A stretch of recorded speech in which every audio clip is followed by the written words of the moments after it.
Hallelujah. जय मसीह। यीशु मसीह के महत्वपूर्ण नाम से इस दिन में भी, इस आराधना का समय में हम आपको स्वागत करते हैं।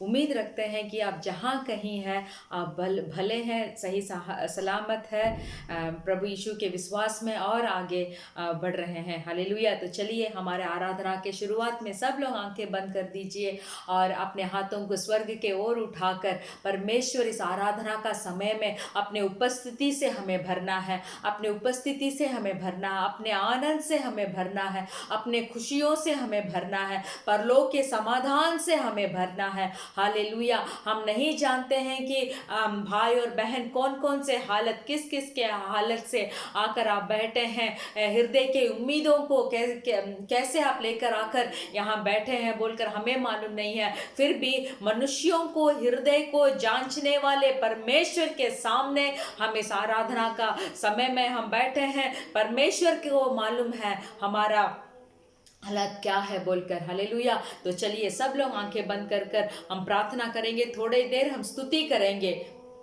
Hallelujah, hallelujah. धन्यवाद, धन्यवाद, धन्यवाद, धन्यवाद, धन्यवाद, धन्यवाद करते हैं अति उचित परमेश्वर, हम आपका धन्यवाद करते हैं। सर्वोचित परमेश्वर, हम आपका धन्यवाद करते हैं। यीशु मसीह, हम आपका धन्यवाद करते हैं। Hallelujah, hallelujah. हमारा तारणहार यीशु, हम आपका धन्यवाद और स्तुति करते हैं। हमें संभालने वाले परमेश्वर, हमें संभालने वाले परमेश्वर, अपने आड़ में हमें छुपाने वाले परमेश्वर, हमारे चट्टान, हमारे परमेश्वर, हम आपका स्तुति करते हैं। हम आपका स्तुति करते हैं। स्तुति, स्तुति, स्तुति, स्तुति। पहले महीने गुजर चुके हैं, ये दूसरे महीने में आधे दिन गुजर चुके हैं। अभी तक आपने हमें संभाल कर रखे हैं परमेश्वर, हम आपका धन्यवाद करते हैं। हम चलते हैं, आपके कृपा हमें संभालता है। हम बैठते हैं, आपकी कृपा हमें संभालता है। हम हमारे काम के जगह में आपके कृपा हमें संभाल कर रखते हैं परमेश्वर। उस कृपा के लिए धन्यवाद, उस अनुग्रह के लिए धन्यवाद, उस दया के लिए हम धन्यवाद, धन्यवाद, धन्यवाद। हृदय के भीतर से, गहरे हृदय से हम आपको धन्यवाद करते हैं।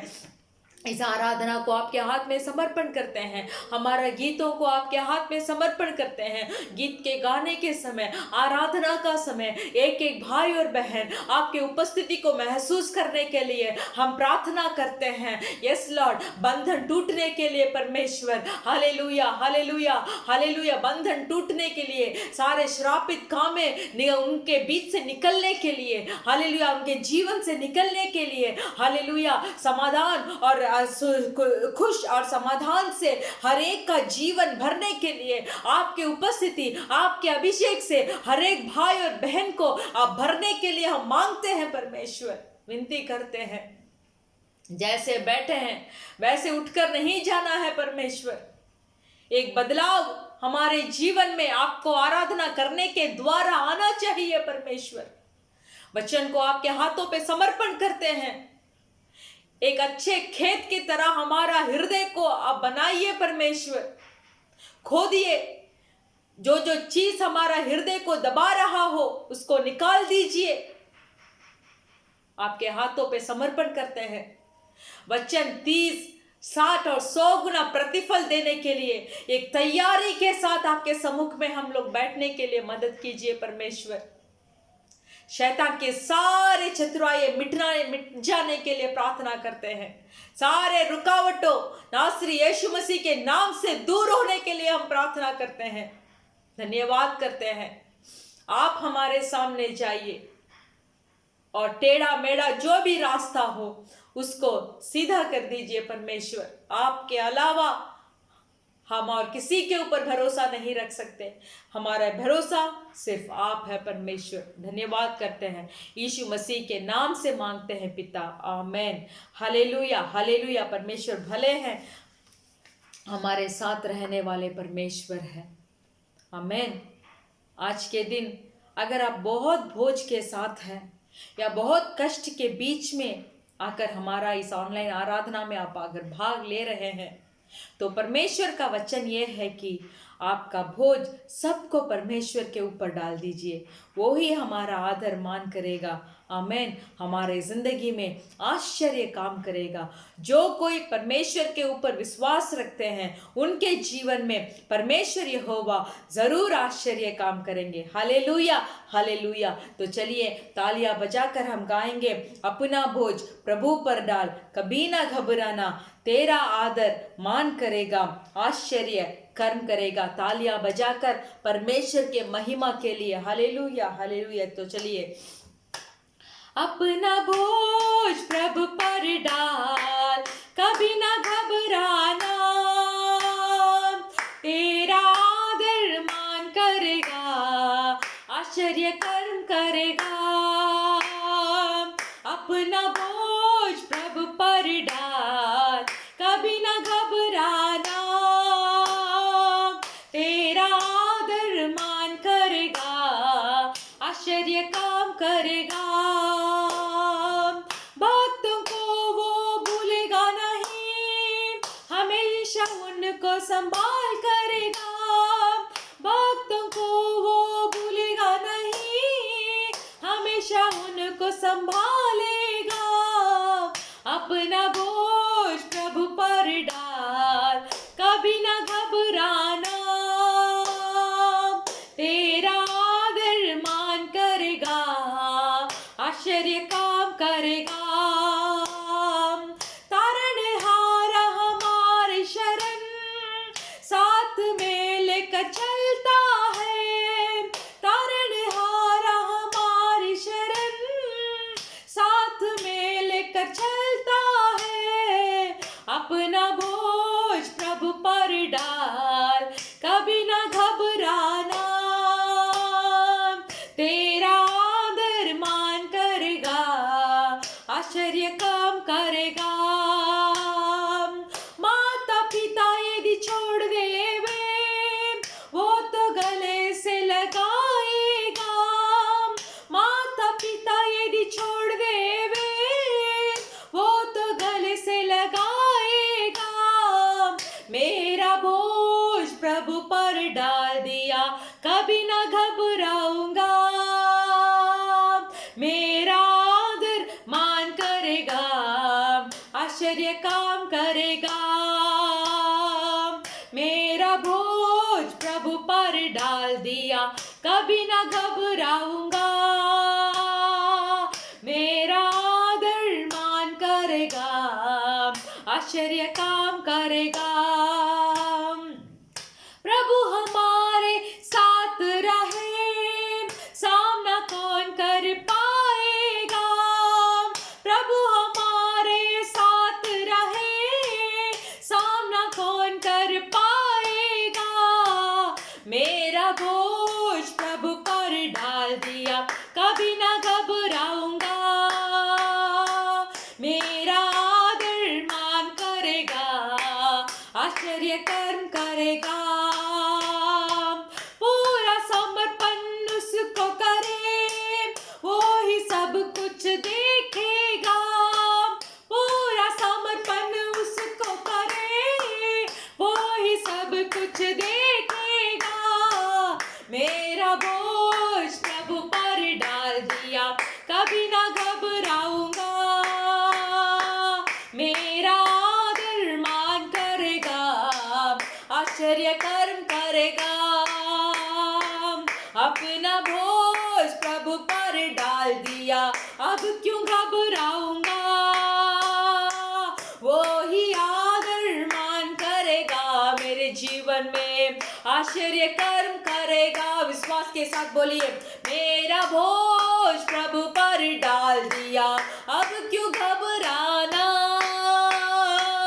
वो ही मेरा मान करेगा, आश्चर्य कर्म करेगा। मेरे जीवन में आश्चर्य कर्म करेगा। मेरा बोझ प्रभु पर डाल संभाल दिया। सब मेरे साथ मिलकर एक विश्वास के साथ बोलिए, पर परमेश्वर को देखकर बोलिए, हाँ आज का दिन इस आराधना का समय में जो भोज को मैं लेकर आकर बैठा था, वो सारे भोज को मैं मेरे परमेश्वर के पास में मैं रख दूंगा। मेरे सारे परेशानियों को आज इस आराधना का समय मैं मेरे परमेश्वर के सम्मुख में रखता हूँ। मेरे दुख को, मुझे कष्ट देने वाली समस्याओं को मैं मेरे परमेश्वर के सम्मुख में मैं रखता हूँ।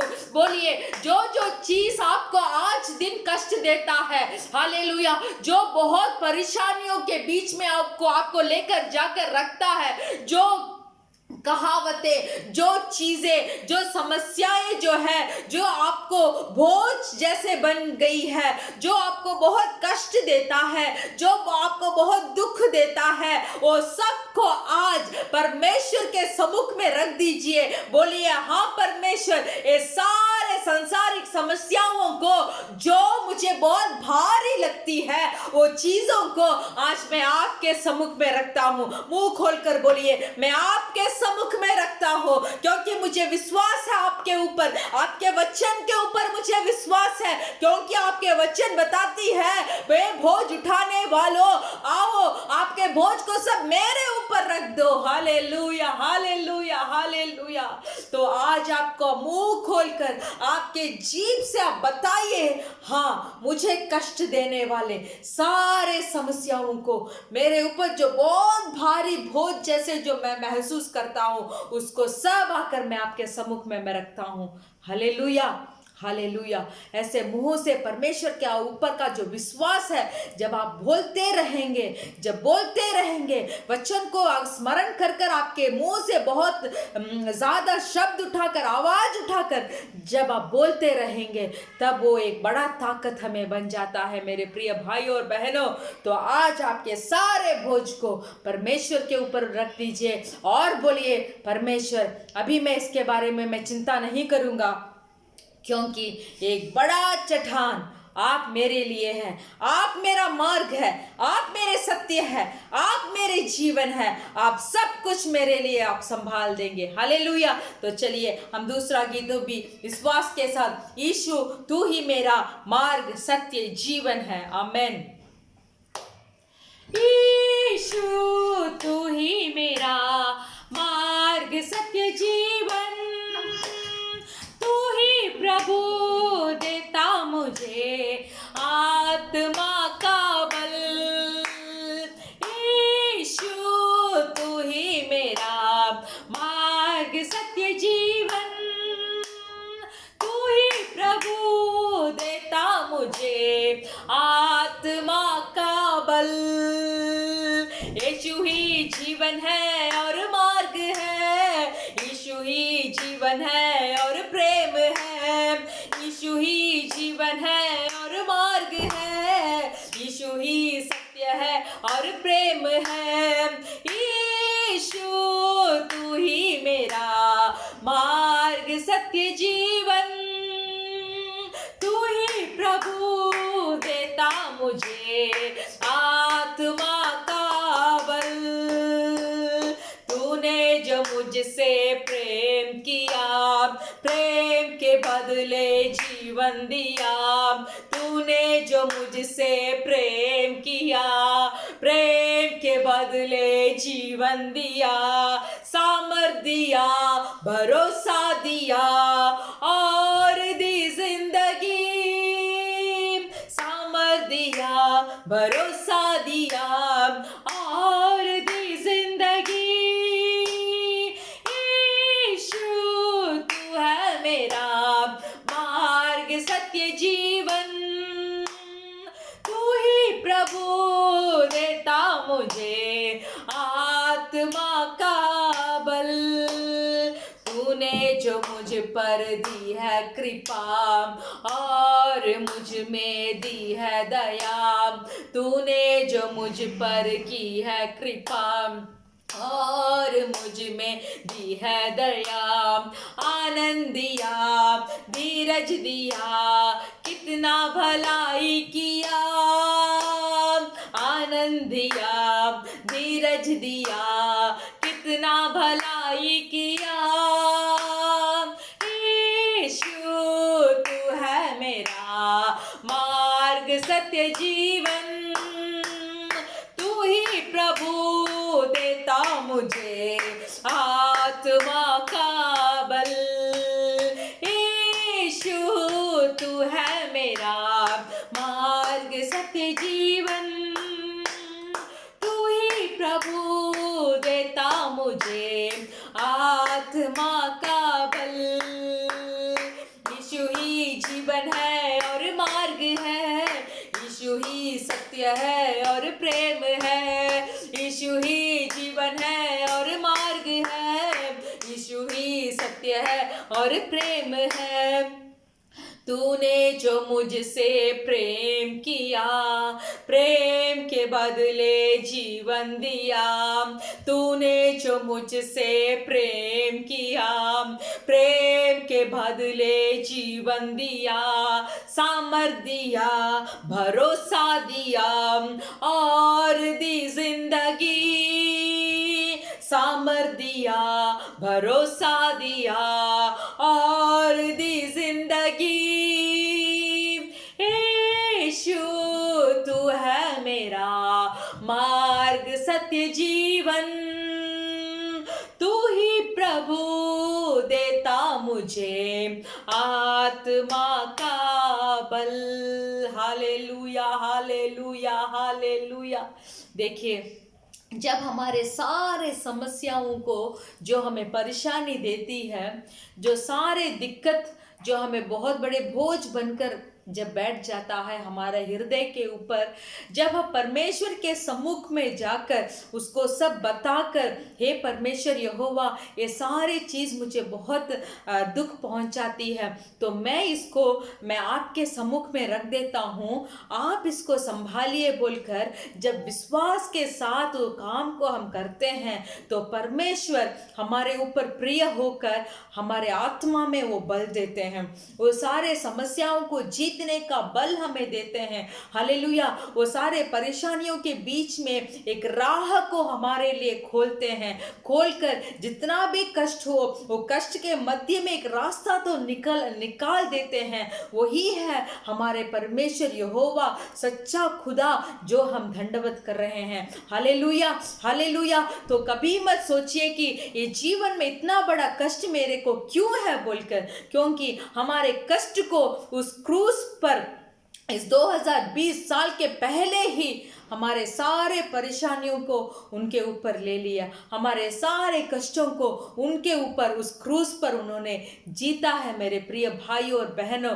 तो वही हमारे लिए मार्ग है, वही हमारे लिए सत्य है और वही हमारे लिए अनंत जीवन भी है, जो हमें उस परलोक तक पहुंचाने के लिए अपने बहुमूल्य लहू को उन्होंने बहाया है। तो उस लहू के ऊपर विश्वास करना है, वो परमेश्वर यहोवा के ऊपर हमारा विश्वास को रखना है, जो इन दिनों में हमें सामर्थ को देते हैं, उनके ऊपर भरोसा रखने के लिए हमें मदद करते हैं और हमें इस जिंदगी में एक जय को प्राप्त करने के लिए आत्मा में बल भी देते हैं। हालेलुया। सब लोग उठ जाइए, अपने अपने जगह पर उठ जाइए, हम आराधना करेंगे।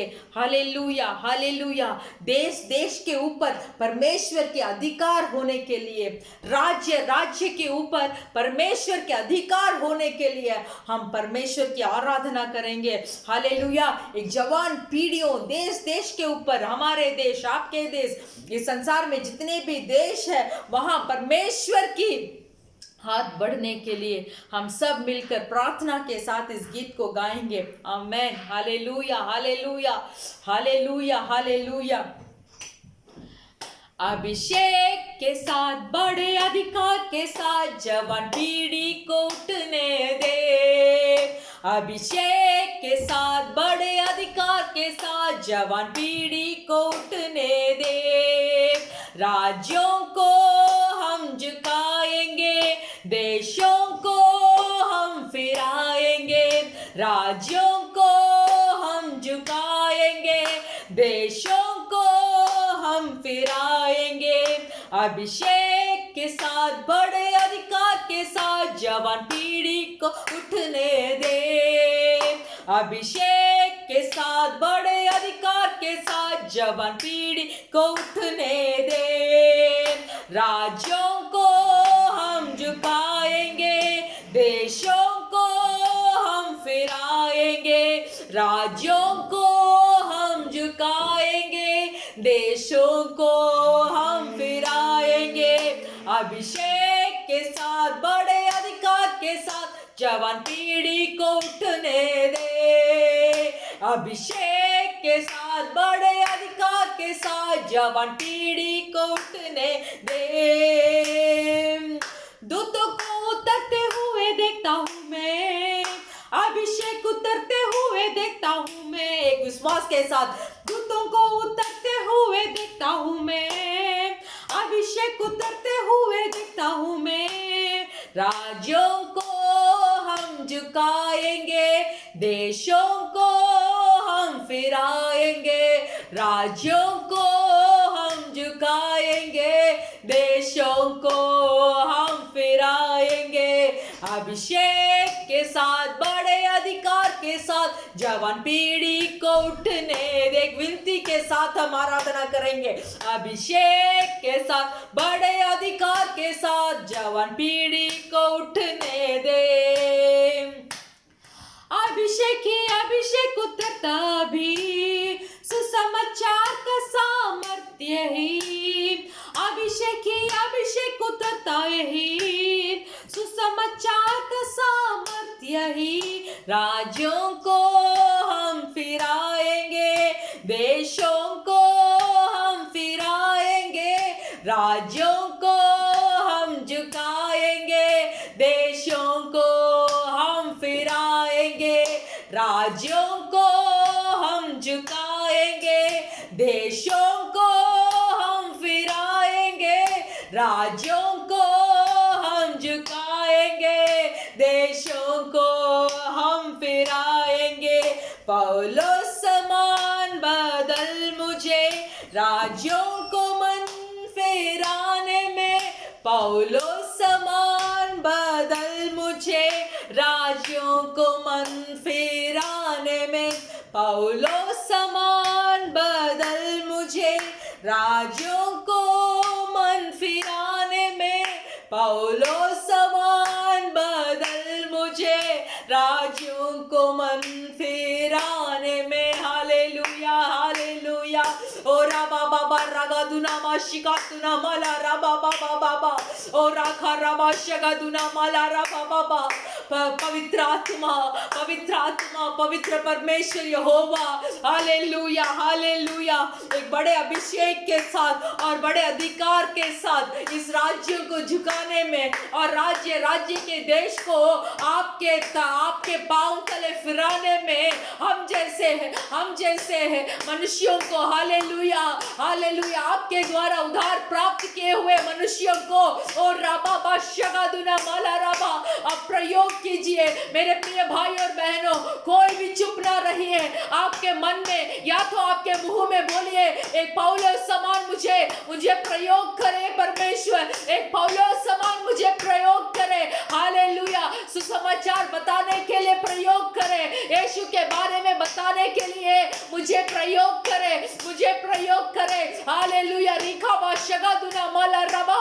माँ के कोख में हमें पहचाने परमेश्वर इस संसार में लेके आया। एक काम है, परमेश्वर का एक कार्य है, परमेश्वर का एक काम है जो परमेश्वर ने हमें यहाँ लेके इस संसार में रखा है। मेरे प्रिय भाई और बहनों, यूं ही आए और यूं ही गए, ये हमारा जीवन नहीं है।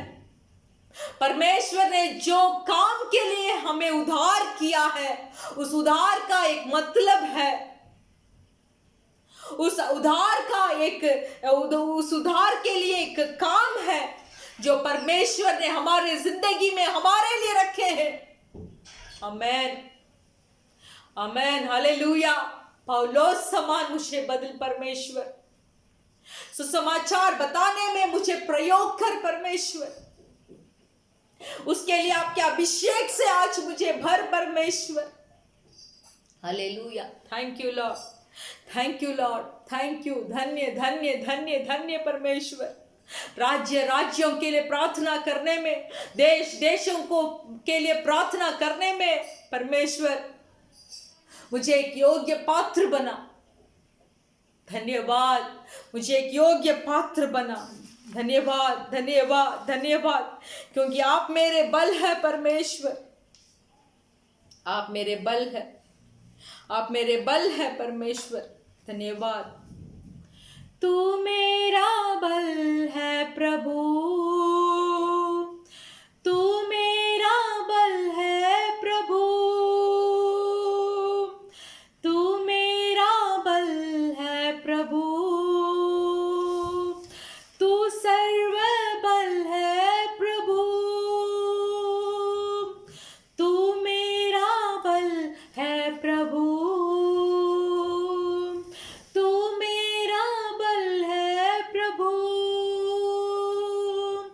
तू मेरा बल है प्रभु,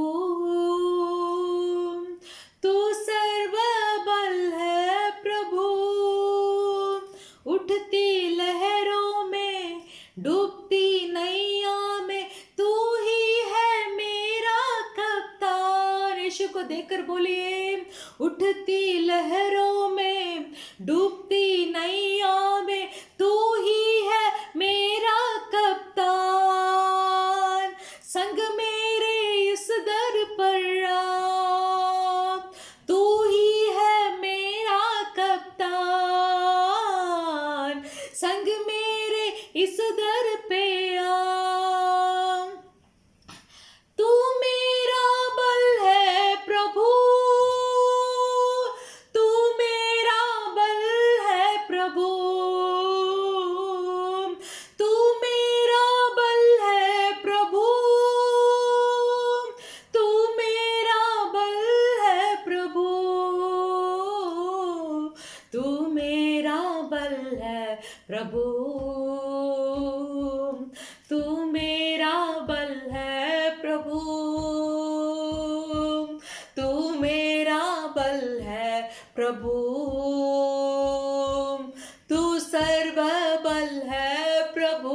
कमजोरियों के साथ, एक थकावट के साथ, एक ऐसे बहुत निर्बल महसूस के साथ सब खत्म हो गया मेरी जिंदगी में और कुछ भी नहीं है बाकी, ऐसे सोचकर आज कोई भी आप बैठे हैं तो परमेश्वर को देखकर वही परिस्थिति में बोलिए, वही हालत में बोलिए, जो हालत में आप बैठे हैं वही हालत में बोलिए, परमेश्वर आप मेरा बल है, आप मेरा बल है। इस संसार के पापों को मैं नहीं जीत पा रहा हूं, फिर भी आपके बल से मैं जीतूंगा। इस संसार में मैं नहीं दौड़ पा रहा हूं, आंखों की अभिलाषा मेरे सामने आकर खड़ी है, फिर भी आपके बल से मैं जीतूंगा। नहीं दौड़ पा रहा हूं, शारीरिक इच्छा मुझे खींचकर पीछे लेकर जा रही है, फिर भी विश्वास के साथ बोलिए, आपके बल से मैं जीतूंगा, आपके बल से मैं जीतूंगा, आपके बल से मैं जीतूंगा। हालेलुया। संसारिक अभिलाषा, जीवन की अभिलाषा वह मुझे रोक रही है। मैं उस क्रूस को देखकर मैं दौड़ना चाहता हूं, वो क्रूस को देखकर मैं चलना चाहता हूं, फिर भी सब संसारिक चीजें मुझे रोक रही है। फिर भी बोलिए, फिर भी बोलिए, मुंह खोलकर बोलिए, फिर भी आप मेरे बल हैं, मैं जीतूंगा, मैं जीतूंगा, मैं जरूर जीतूंगा। जो लहरें मेरे चारों ओर उठ रही है, हालेलुया, जो आंधी मेरे चारों ओर हो रही है, रीखाबा शगादुना माला रबा बाबा, ओ रीखाबा शगादुना माला रबा बाबा, वो आंधी को आपके बल से मैं जीतूंगा। शैतान के सारे चतुराई को आपके उसको कोई चतुराई नहीं है, फिर भी उसके सारे युक्तियों को मैं आपके बल से जीतूंगा। मेरे प्रिय भाई और बहनों, जब तक आप मुंह से नहीं बोलते हैं तब तक वो नहीं संभव होगा। आपको मुंह से बोलना है, यीशु मेरे मार्ग है, मेरे सत्य है, मेरे जीवन है, यीशु ही मेरे बल है, जो अपने सामर्थ्य से मुझे भरते हैं इस संसारिक चीजों को जीतने के लिए। Hallelujah, hallelujah, hallelujah. फिर से मेरे साथ मिलकर परमेश्वर को देखकर बोलिए, तू मेरा बल है प्रभु, तू मेरा बल है प्रभु, तू मेरा बल है प्रभु, तू सर्व बल है प्रभु।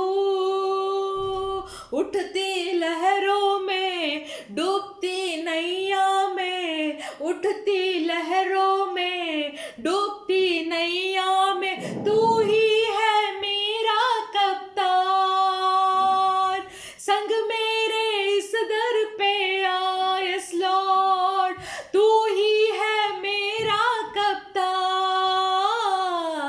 संग मेरे इस दर पे आ।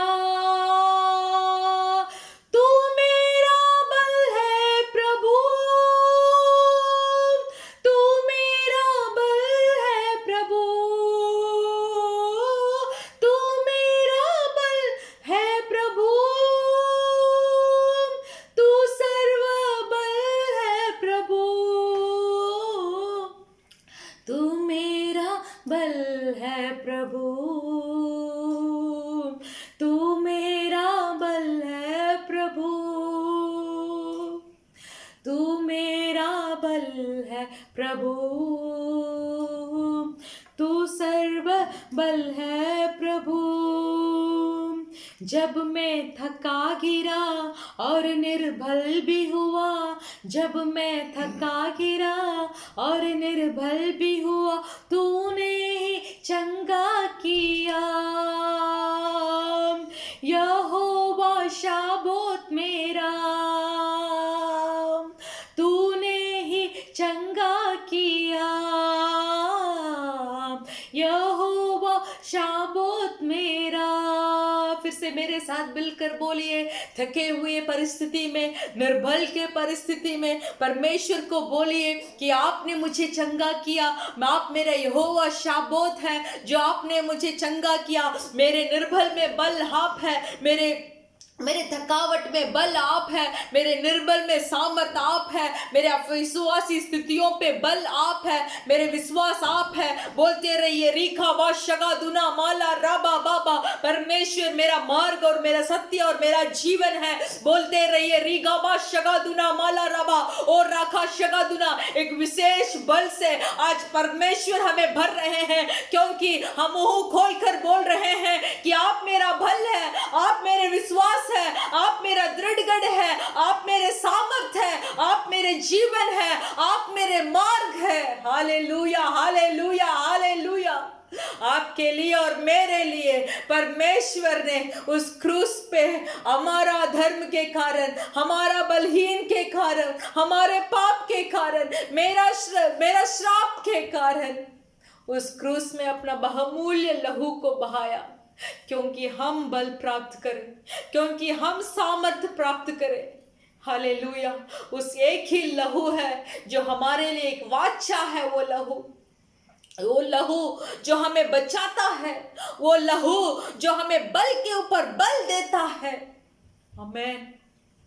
धन्यवाद परमेश्वर यहोवा, क्योंकि आपने अपने इकलौते पुत्र को मेरे लिए भेजा है। बोलिए, मेरे लिए भेजा, मेरे बलहीन को बल में बदलने के लिए, राज्यों को, देशों को आपके चरणों तक लेके आने के लिए। उस सामर्थ और अभिषेक से आज मुझे भर रहे हैं। मैं धन्यवाद बोलता हूं, मैं धन्यवाद बोलता हूं। Thank you God. देशों के लिए प्रार्थना करने के लिए, देशों को, राज्यों को आपके लिए फिराने के लिए सब लोग हाथ उठाकर बोलिए, एक पौलोस समान मुझे बदल, एक पौलोस समान मुझे बदल। क्योंकि पौलोस के अंदर डर नहीं था, पौलोस के अंदर वो अभिषेक था, वो बल था, वो सामर्थ था जो उन्होंने आपके द्वारा आपसे पाया था। वही अभिषेक, वही सामर्थ, वही बल देशों को आपके सम्मुख में फिराने के लिए, सुसमाचार को फैलाने के लिए आज के दिन मुझे भर परमेश्वर। बोलिए सब लोग परमेश्वर से प्रार्थना कीजिए, आज के दिन उस बल और उस सामर्थ से मुझे भरिए। मैं एक भी दिन चुप ना रहूं परमेश्वर, मुझे मदद कीजिए। इस देश को सिर्फ मुझे कमाने के लिए या नौकरी दिलाने के लिए आपने नहीं लेके आया है। ये देश में मुझे करने का एक काम है, आपका एक सिद्ध है जो मैं करूं इस देश में, उसी के लिए प्रथम स्थान वही है, प्रथम वही है, प्रथम चीज वही है कि परमेश्वर हमें क्यों इस देश में लेके आए हैं। इस देश को आपके चरणों में फिराने के लिए परमेश्वर, मुझे एक पौलोस के तरह मुझे प्रयोग कर परमेश्वर। जो मांगेगा उसे मिलेगा। जो अभी इस आराधना का समय में मांग रहे हैं कि परमेश्वर इस देश में आपने मुझे लेके आया है, उसका एक मकसद है, वो मकसद को मुझे पूरा करना है, मुझे आपके बल से भर दे परमेश्वर। धन्यवाद, धन्यवाद। सब मिलकर प्रार्थना करेंगे। धन्यवाद यीशु मसीह। हम प्रार्थना करते हैं, हाँ परमेश्वर, राज्यों को झुकाने के लिए, देशों को आपके चरणों में लेके आने के लिए आपके बल से आपने मुझे भरे हैं। जब जब मैं निर्बल होता हूँ, जब जब मैं कष्ट उठाता हूँ, जब जब मैं थकावट महसूस करता हूँ, तो आप एक माता की तरह, एक पिता की तरह मुझे आपके बाहों पर लेकर, मुझे तसल्ली देकर और दौड़ने का उम्मीद मुझे देते हैं। मैं धन्यवाद करता हूं, मैं धन्यवाद करता हूं आपके प्रेम के लिए। मैं धन्यवाद करता हूं पिता परमेश्वर, इस आराधना में जितने भी भाई और बहन इसको सुन रहे हैं या भाग ले रहे हैं परमेश्वर, उनके जीवन में जो मकसद के लिए उन्हें मां के कोख से आपने चुना है, वो मकसद को वो लोग पूरा करने के लिए आज के दिन से आपके बल से एक एक को भरते रहिए। आप उनके जीवन में, उनके नैया में कप्तान बने रहिए परमेश्वर। आप ही उनके कप्तान बने रहिए, यहोवा शाबोत बने रहिए। हम विनती करते हैं परमेश्वर, दृढ़ कीजिए उस अनंत जीवन को पाने के लिए परमेश्वर। स्थिरता से आपके सम्मुख में हमें बैठने का बल से आप भरिए। यीशु मसीह के नाम से मांगते हैं पिता, आमेन। Hallelujah, hallelujah. इन दिनों से सब लोग परमेश्वर के सामर्थ्य के लिए और उनके बल के लिए आप प्रार्थना करते रहिए, आमेन। तो हम आज हमारा भजन संगीता पढ़ेंगे। भजन संगीता 17 अध्याय Psalm 17।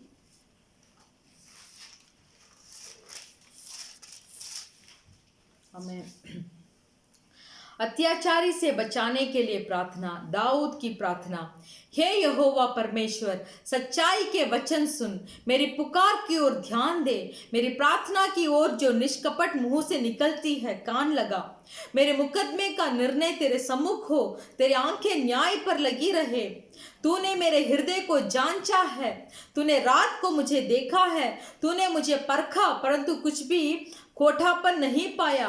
मैंने ठान लिया है कि मेरे मुंह से अपराध की बात नहीं निकलेगी।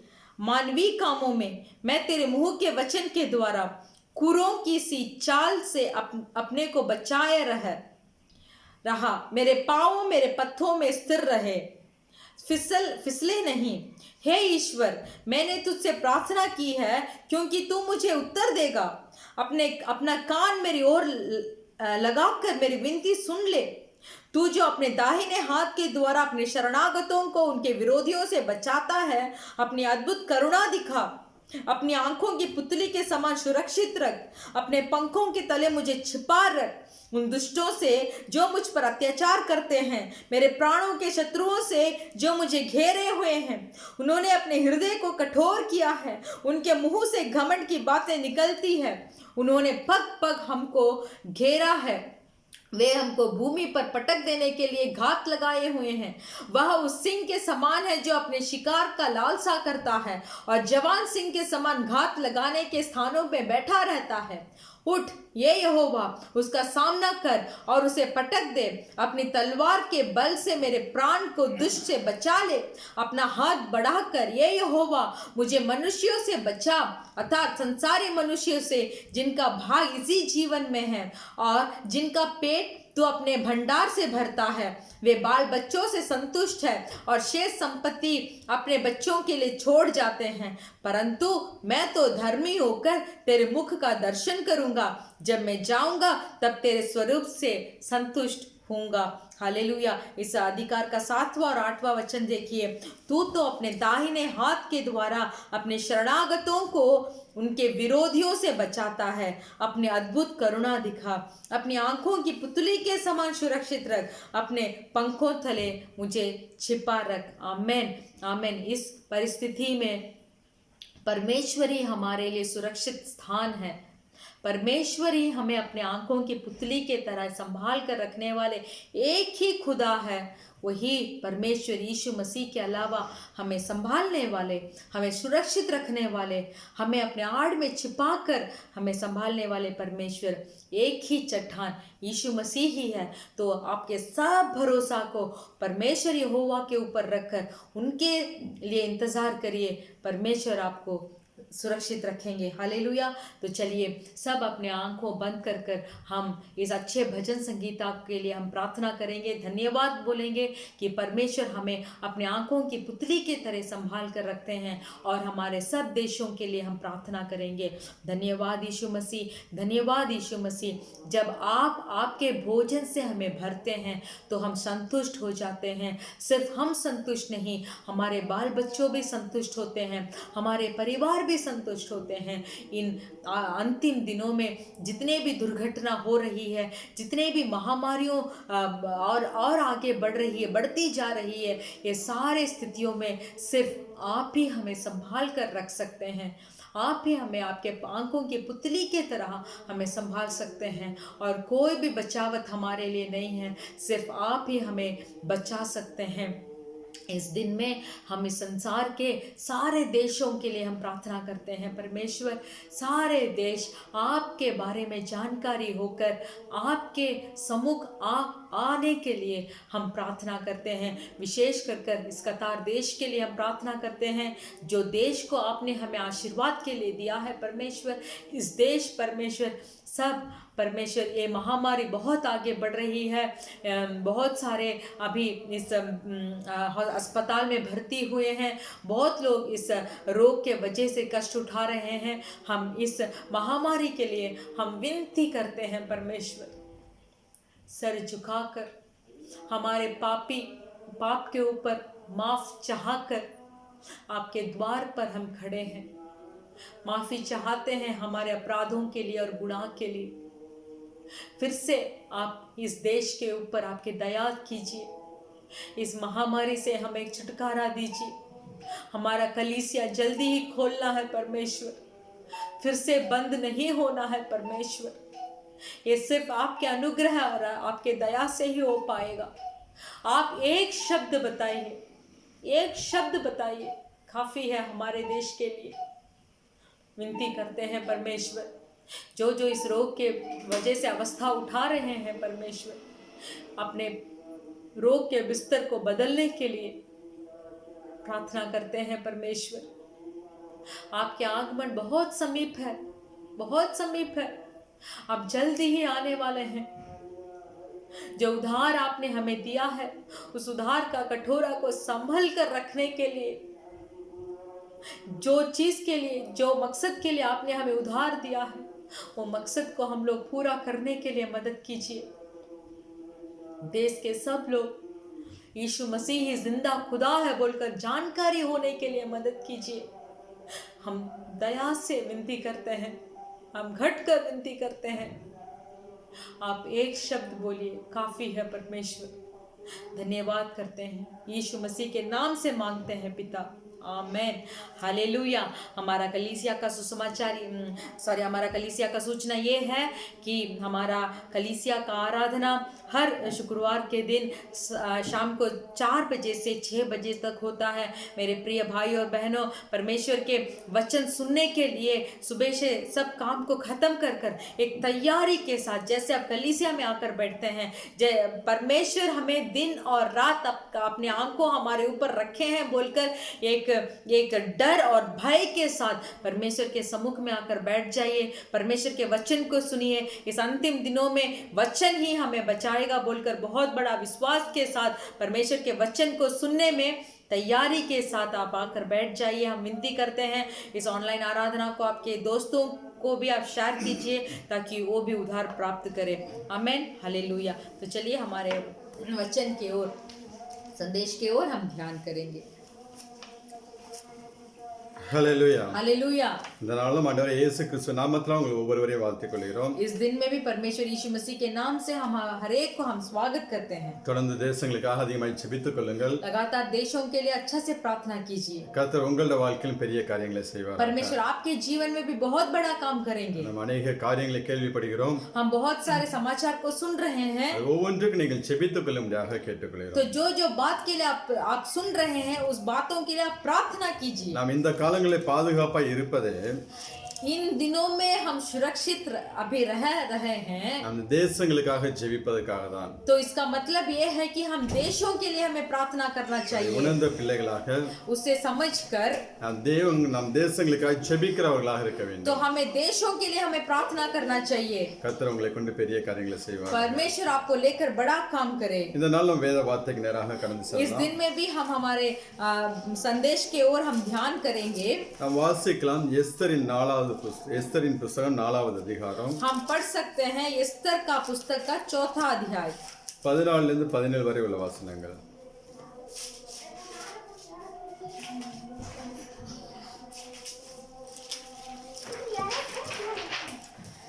एस्तर का पुस्तक का 4था अध्याय का 14 से लेकर 17 तक हम पढ़ेंगे।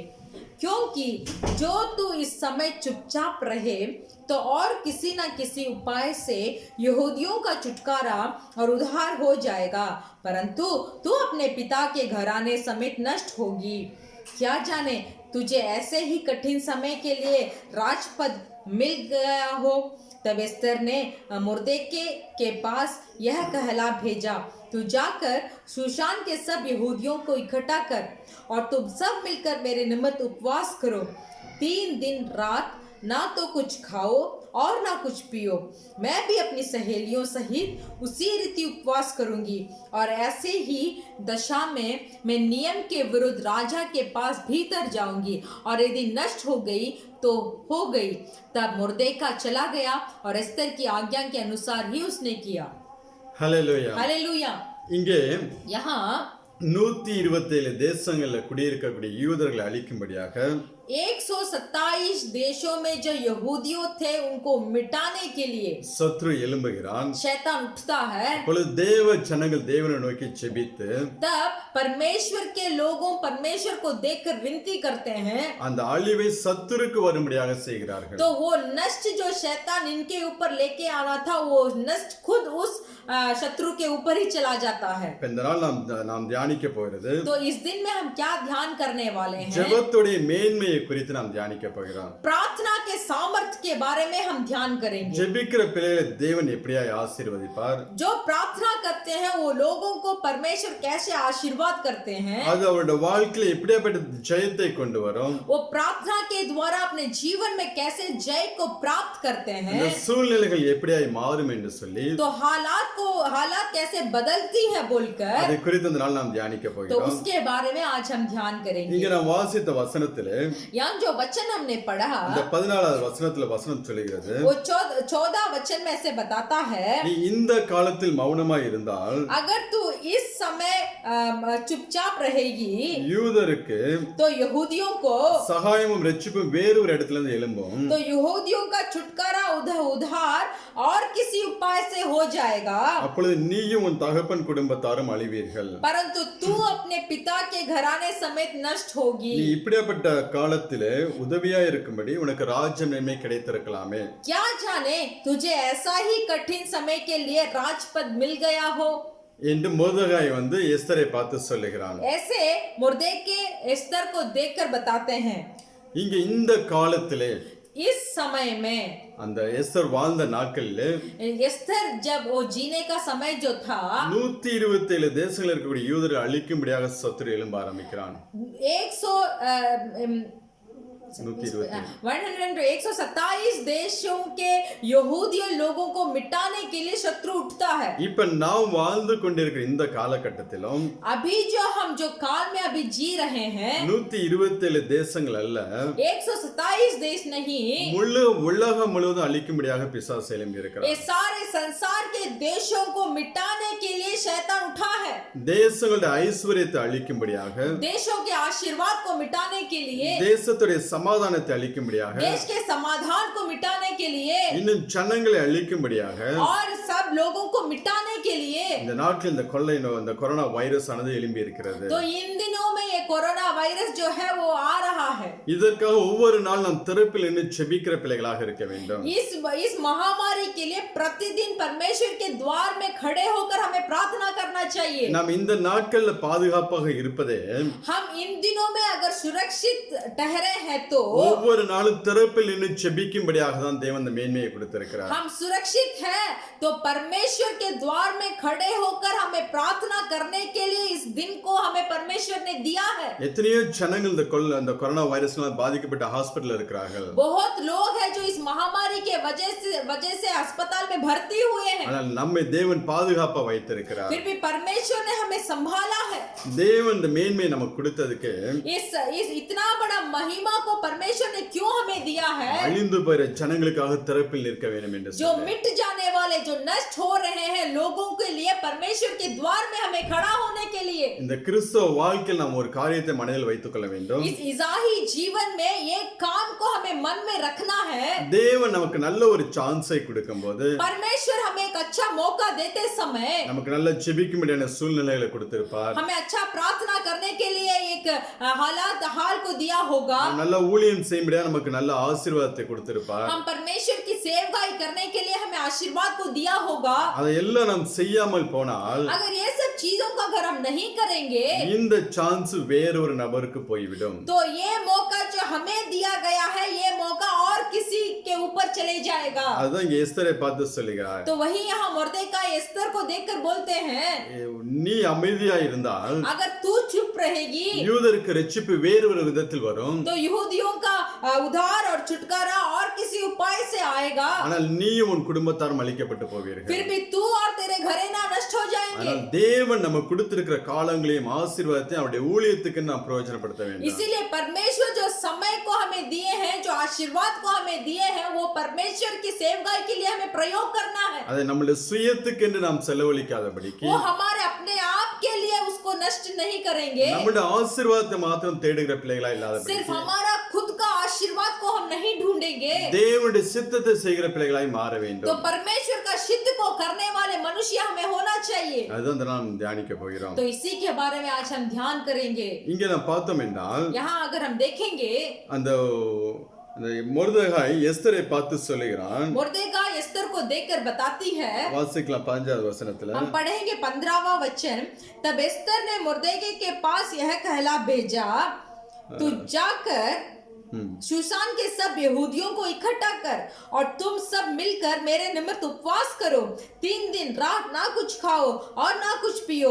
मैं भी अपने सहेलियों सहित उसी रीति उपवास करूंगी और ऐसे ही देश में नियम के विरुद्ध राजा के पास भीतर जाऊंगी और यदि नष्ट हो गई तो हो गई। அப்ப எஸ்தர் ராஜாத்தி மொர்தெகாயை பார்த்து சொல்லுகிறாள், तो एस्तर ने मुर्देकाई को देखकर बोला, நீ எனக்காக 3 நாள் உபவாசம் இருந்து ஜெபம் பண்ணு. आप मेरे लिए 3 दिन उपवास कर प्रार्थना कीजिए। நானும் என்னோட கூட இருக்கிறவர்களும் சேர்ந்து உபவாசத்தில் நாங்கள் இருக்கிறோம். मैं भी और मेरे सहेलियों के साथ मिलकर मैं उपवास रहूंगी। பிறகு நான் ராஜாவை சந்திக்க போகிறேன். फिर मैं जाकर राजा से मिलूंगी। நான் ராஜாவை சந்தித்து நம்முடைய ஜனங்களுக்காக பேசுவேன். मैं राजा से मिलकर मैं हमारे लोगों के लिए मैं बात करूंगी। ஏன்னா ராஜாவோட அனுமதி இல்லாமல் யாரும் ராஜாவை சந்திக்க போக முடியாது. क्योंकि राजा की अनुमति के बिना कोई भी राजा से मिल नहीं सकता। கடந்த 1 மாத காலமாக எஸ்தர் ராஜாத்தி ராஜாவை சந்திக்கவே இல்லை. 1 महीना हो चुका था, एस्तर ने राजा को नहीं मिला। அதனால சொல்ல, நான் ஜெபம் பண்ணி அந்த சட்டத்தை மீறி நான் உள்ளே போகிறேன். ऐसे बोलती है कि मैं प्रार्थना करूंगी और नियम के विरुद्ध में राजा के पास जाऊंगी। நான் செத்தாலும் சாகிறேன் என்று சொல்லுகிறார். मैं नष्ट हो गई तो हो गई, ஆனால் நீ எனக்காக 3 நாள் உபவாசம் இருந்து ஜெபம் பண்ணு என்று फिर भी சொல்லுகிறார். आप मेरे लिए 3 दिन उपवास रह रहकर प्रार्थना ஒரு कीजिए। Back and prayer team. एक पीछे रहकर प्रार्थना करने वाले। இங்க Esther Rajathi front and prayer team. Esther जो थी वो सामने रहकर प्रार्थना करने वाली सामने रहकर प्रार्थना करने वाली थी। அப்ப இந்த மொர்தெகாயோட ஜெபம் ரொம்ப மிக மிக முக்கியமானதாக காணப்படுகிறது. तो यहाँ हम देखते हैं मोर्देगाई का प्रार्थना है वो बहुत प्रधान है। இன்னைக்கு ஒரு சபை ஆசீர்வதிக்கப்பட வேண்டும் என்றால், अगर आज एक कलीसिया को आशीर्वाद प्राप्त करना है तो, ஒரு தேசம் ஆசீர்வதிக்கப்பட வேண்டும் अगर என்றால், एक देश को आशीर्वाद पाना है तो, இல்ல நம்முடைய குடும்பம் ஆசீர்வதிக்கப்பட வேண்டும் नहीं என்றால், तो हमारे परिवार में आशीर्वाद होना है तो ஒரு பேக் அண்ட் ப்ரேயர் டீம் இருந்தே ஆக வேண்டும். एक भीड़ रहना है जहाँ पीछे रहकर वो भीड़ हमारे लिए प्रार्थना करना चाहिए। எந்த சபையில் அந்தரங்கத்தில் இருந்து ஜெபிக்கிறார்களோ, जो कोई कलीसिया में पीछे छिपकर जो प्रार्थना करते அந்த हैं சபை வளர்ந்து பெருகிறதாக காணப்படும். तो वो सभा में वो कलीसिया में और आगे बढ़ेगा। இன்னைக்கு நம்மளுடைய சர்ச்சுக்காக अनेक பிள்ளைகள் நம்ம பேக் எண்ட்ல இருந்து ஜெபிக்கிறவர்களாக இருக்கிறார்கள். आज भी हमारे कलीसिया के लिए पीछे रहकर, यानी कि कोई भी देख नहीं पाएगा वैसे रहकर प्रार्थना करने वाले लोग बहुत है।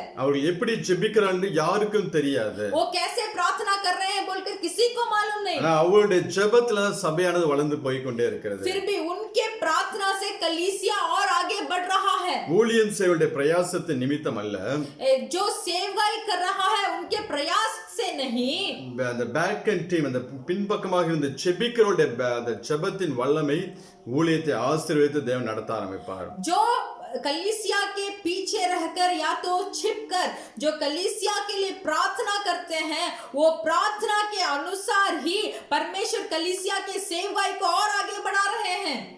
இப்ப நம்ம ஊர்ல சொல்லுவாங்க பிஹைண்ட் द ஸ்கிரீன் என்று சொல்லி சொல்லுவாங்க.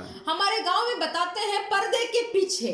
Behind the screen that people are backbone of the screen என்று சொல்லி சொல்வார்கள். तो बोलते हैं जो कोई पर्दे के पीछे रहते हैं वो ही बहुत सामर्थ्यमंद होते हैं। அதாவது ஒரு சினிமா நீங்க பார்க்கும்போது ऐसे क्या है कि एक पिक्चर को आप देखते समय அதுல வர ஆக்டர்ஸ் மாத்திரம் தான் உங்களுக்கு தெரியும். आपको सिर्फ वो जो सिनेमा में जो चित्रकला है वही आपको दिखते ஆனா हैं। எவ்வளவோ டெக்னீஷியன் மார்க்ல அதுக்கு பேக்ல இருந்து வர்க் பண்றாங்க. फिर भी बहुत सारे लोग हैं जो वो सिनेमा जो आप देख रहे हैं वो आपके सामने आने के लिए कष्ट उठाने वाले और बहुत लोग पीछे हैं। அந்த டெக்னீஷியன் தான் backbone of the picture.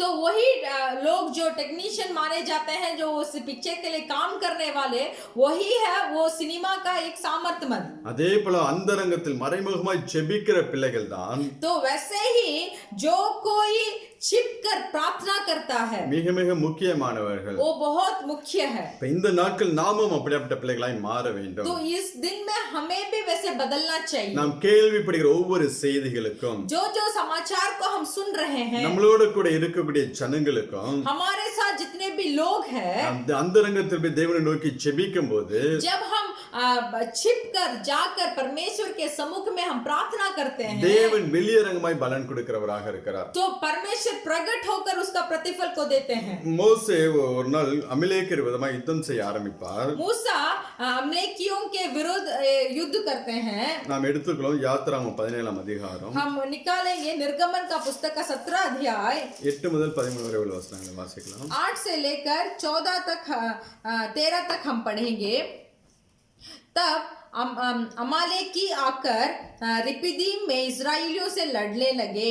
तब मूसा ने यहोशू से कहा, हमारे लिए कई पुरुषों को चुनकर छांट ले और बाहर जाकर अमालेकियों से लड़, और मैं कल परमेश्वर की लाठी हाथ में लिए हुए पहाड़ी की चोटी पर खड़ा रहूंगा। मूसा की इस आज्ञा के अनुसार यहोशू अमालेकियों से लड़ने लगा और मूसा हारून और हूर पहाड़ी के चोटी पर चढ़ गया। जब तक मूसा अपने हाथ उठाया रहता था तब तक तो इज़राइल प्रबल होता था, परंतु जब जब वह उसे नीचा करता तब तब अमालेक प्रबल होता था। पर जब मूसा के हाथ भर गया तब उन्होंने एक पत्थर लेकर मूसा के नीचे रख दिया और वह उस पर बैठ गया, और हारून और हूर एक एक अलग में उसके हाथों को संभाले रहे और उसके हाथ सूर्यास्त के तक स्थिर रहे। और यहोशू ने अनुचूर समेत अमलेकियों को तलवार के बल से हरा दिया। ஹalleluya. हालेलुया। இங்கே அமலேக்கியருக்கு விரோதமா யுத்தம் பண்ணும்போது यहाँ अमालेकियों के विरुद्ध युद्ध करते समय மோசே யோசுவாவை பார்த்து मूसा यहोशू को देखकर ஃப்ரண்ட் எண்ட்ல யுத்தம் செய்ய முடியாத சில மனிதர்களை நீ கூட்டி கொண்டு போ, हमारे लिए जंग लड़ने के लिए कुछ लोगों को तू चुन ले। பேக் எண்ட்ல நான் செபிக்க முடியாத நாங்க மூணு பேர் போய் நாங்க தேவ சமூகத்துல இருப்போம். फिर भी वो उसके लिए उस युद्ध के लिए प्रार्थना करने के लिए मैं 3 लोगों को चुनकर मैं जाकर प्रार्थना करूंगा। மோசே தன் கைகளை உயர்த்தி தேவனை நோக்கி செபிக்கும் போது जब मूसा ने अपने हाथ उठाकर परमेश्वर को देखकर प्रार्थना किया இஸ்ரவேலர்கள் ஜெயிக்கிறவர்களாக तो காணப்பட்டார்கள். इस्राएली प्रबल होते रहे। அவன் கை கீழே இறங்கும் போது जब मूसा का हाथ नीचा हुआ அமலேக்கியர்கள் ஜெயிக்க तब ஆரம்பித்தார்கள். अमालेकियों ने प्रबल हुआ। அப்ப ஊரும் ஆரோனும் ரெண்டு பேரும் அவனுடைய கைகளை தாங்கி பிடிக்க ஆரம்பித்தார்கள். तब हारून और हूर ने मूसा के हाथ को संभाला। அந்த பேக் அண்ட் பிரேயர் டீம் அது ஸ்ட்ராங் ஆக ஆக वो पीछे जो वो लोग प्रार्थना कर रहे थे ये 3 लोग जब वो बहुत सामर्थ हुआ அங்க ஃப்ரெண்ட் அண்ட் டீம் அவங்க சத்துருக்களை எல்லாம் அழித்து तो கொண்டிருந்தார்கள். सामने जो वो जंग लड़ रहे थे वो सब अपने शत्रुओं को नाश करने लगे। அப்படியாக அமலேக்கியர்கள் முறியடித்தார்கள். ऐसे अमलेकियों के ऊपर बल इस्राएल ने प्राप्त किया। இன்னைக்கு இப்படியாப்பட்ட டீம் நம்மளுடைய சபைக்கு தேவையாக तो காணப்படுகிறது. आज इस तरीके के लोग प्रार्थना करने वाले एक लोग हमारे कलीसिया के लिए चाहिए। பேக்ல இருந்து செபிக்கக்கூடிய பிள்ளைகள் நமக்கு இந்த நாட்கள் அதிக முக்கியத்துவமாய் தேவைப்படுகிறது. पीछे रहकर प्रार्थना करने वाले लोग अभी बहुत जरूरत है। இது பழைய ஏற்பாடு மாத்திரமல்ல, ये पुराना नियम में नहीं, புதிய ஏற்பாட்டுல அப்போஸ்தலன் பவுல் இப்படியாக தான் யுத்தங்களை செய்ய ஆரம்பித்தார். नया नियम में भी प्रेरित पौलुस ऐसे ही युद्ध किए। அநேக சபைகளுக்காக, बहुत कलीसियाओं के लिए, ஒவ்வொரு தனிப்பட்ட மனிதனுக்காக एक एक अकेले मनुष्य के लिए அவர் भी, பேக்கல்ல இருந்து செபிக்கிறத நாம் பார்க்க तो முடிகிறது. उनके लिए पीछे रहकर पौलुस ने प्रार्थना किया। நீ வாசிக்கலாம் 1 தெசலோனிக்கர் 1 அதிகாரம் 4வது வசனம். அந்த தெசலோனிக்க சபைக்காக அவர் ஜெபிக்க ஆரம்பிக்கிறார். आप पढ़ सकते हैं 1 थिस्सलुनीके का पुस्तक 1:4. 1 थिस्सलुनीकों का पुस्तक पहला अध्याय का 4था वचन वो कलीसिया के लिए कैसे प्रार्थना करते हैं। हे भाइयों, परमेश्वर के प्रिय लोगों, हम जानते हैं कि तुम चुने हुए हो। 1:4 फर्स्ट ஆமா 1 தெசலோனிக்க 1:4. हे भाइयों, परमेश्वर के प्रिय लोगों, हम जानते हैं कि तुम चुने हुए हो। எங்கள் செபங்களில் அதான் 1 தெசலோனிக்க 2 தெசலோனிக்க இது 1 थिस्सलुनीके ब्रदर, फर्स्ट थिस्सलुनीके ஃபர்ஸ்ட்ல 4. फर्स्टல 4 इधर पढ़ेंगे, थर्ड पढ़ेंगे ब्रदर। और अपने तीसरा वचन पढ़ेंगे, और अपने परमेश्वर और पिता के सामने तुम्हारे विश्वास के काम और प्रेम का परिश्रम और हमारे प्रभु यीशु मसीह आशा की धीरता को लगातार स्मरण करते हैं। 4:1 ब्रदर, 4:4 1:4 हाँ 1:4 ब्रदर। சரி நான் சொல்ல. எங்கள் ஜெபங்களில் हमारे प्रार्थना में இடைவிடாமல் உங்களை குறித்து விண்ணப்பம் பண்ணி लगातार आपको स्मरण करते हैं உங்களுக்காகவும் और आपके लिए, எப்பொழுதும் தேவனை ஸ்தோத்தரிக்கிறேன். और आपके लिए हर बार हम परमेश्वर को स्तुति करते हैं। அப்போஸ்தலன் பவுல் சொல்கிறார், प्रेरित पौलुस बताते இந்த हैं தெசலோனிக்க சபைக்காக ये थिस्सलुनीकिया कलीसिया के लिए இடைவிடாமல் நாம் ஜெபம் பண்ணிக்கிறவனாக இருக்கிறேன். मैं लगातार में प्रार्थना करता हूँ। அதான் பேக் அண்ட் பிரேயர் டீம். तो वही है पीछे रहकर प्रार्थना அதே करने போல वाले। பிலிப்பி சபையும் குறித்து அப்படியாக சொல்லுவார். वैसे ही फिलिपियो कलीसिया को भी ऐसे बोलेंगे। பிலிப்பியர் 1 அதிகாரம் 4வது வசனம். फिलिपियो का पुस्तक का पहला अध्याय का 4था वचन, और जब कभी तुम सबके लिए विनती करता हूँ तो सदा आनंद के साथ विनती करता हूँ। ஹalleluya. हालेलुया। நான் பண்ணுகிற ஒவ்வொரு விண்ணப்பங்களிலும் जो जब कभी आपके लिए विनती करता हूँ உங்கள் அனைவருக்காக நான் ஜெபிக்கிறேன் என்று சொல்லி तो சொல்லுகிறார். आप सब के लिए मैं विनती करता हूँ। சபைகளுக்காக மாத்திரம் இல்ல, सिर्फ कलीसिया के लिए नहीं, தான் உருவாக்கக்கூடிய ஒவ்வொரு ஊழியக்கார பிள்ளைகளுக்காக ஒரு தரப்பில் நின்று ஜெபிக்கிறவராக तो இருக்கிறார். जो सेवगाईदारी को पौलुस जो जिन को सेवगाईदारी बनाते हैं उनके लिए सब परमेश्वर के द्वार में खड़े होकर पौलुस प्रार्थना करते हैं। தீமோத்தேயு குறித்து சொல்லுகிறார். तीमुथियुस को बताते हैं 2 தீமோத்தேயு 1 அதிகாரம் दूसरा तिथिमुस का पुस्तक पहला अध्याय 3வது வசனம் उसका तीसरा वचन, जिस परमेश्वर की सेवा में अपने बाप दादों की रीति पर शुद्ध विवेक से करता हूँ, उसका धन्यवाद हो कि मैं अपनी प्रार्थनाओं में तुझे लगातार स्मरण करता हूँ। ஹalleluya हालेलुया। நான் இரவும் பகலும் இடைவிடாமல் मैं रात और दिन என் ஜெபங்களில் உன்னை நினைத்து लगातार मेरे प्रार्थनाओं में तुझे स्मरण करता हूँ, உன் கண்ணீரை ஞாபகம் பண்ணி तेरे आंसू को स्मरण करता हूँ உனக்காக நான் ஜெபம் பண்ணுகிறேன் என்று சொல்லுகிறார். और तेरे लिए मैं प्रार्थना करता हूँ ஒரு बोलते हैं। தனி மனிதனுக்காக ஒரு பேக்கல்ல நின்னு ஜெபிக்கிறவராக இருக்கிறார். एक अकेले मनुष्य के लिए भी पौलुस उसके पीछे रहकर प्रार्थना करते हैं। அப்போஸ்தலர் பவுல் எவ்வளவு பெரிய ஒரு ஊழியக்காரர். प्रेरित पौलुस कितना बड़े एक सेवकाईदारी है। மற்ற எல்லா அப்போஸ்தலரை காட்டிலும் அதிகமாய் பிரயாசப்பட்டேன் என்று சொல்லுகிறார். वो बोलते हैं कि सब प्रेरितों से बहुत प्रयास मैंने उठाया हूँ, அதிகமாய் சபைகளை நாட்டின ஒரு மனுஷன் मैंने बहुत कलीसियाओं को स्थापित किया हूँ। அவ்வளவு ஊழியத்துல பிஸியாக இருந்த போதிலும் उतना में मेरा सेवकाई में मैं बहुत काम करता हूँ, फिर சபைகளுக்காக भी कलीसियाओं के लिए, தனிப்பட்ட மனிதனுக்காக एक अकेला मनुष्य के लिए பேக்கன்ல நின்னு ஜெபிக்கிறவராக அவர் காணப்பட்டார். तो वो पीछे रहकर पौलुस ने प्रार्थना किया। நீங்க என்னைக்காவது இப்படி ஜெபிச்சிருக்கீங்களா? क्या ऐसे कभी आप प्रार्थना किए हैं? என்னைக்காவது சபைக்காக, कभी भी हमारे कलीसियाओं के लिए, ஊழியம் செய்யறவங்களுக்காக, जो सेवकाई कर रहे हैं उनके लिए, தேசத்துல கேள்விப்படுகிற செய்திகளுக்காக, देश का में जो जितना भी समाचार आप सुन रहे हैं उसके लिए, இன்னைக்கு இப்படியே ஜெபிச்சிருக்கீங்களா? क्या उनके लिए आप कभी प्रार्थना किए நீங்க हैं? ஜெபம் பண்ணி பாருங்க.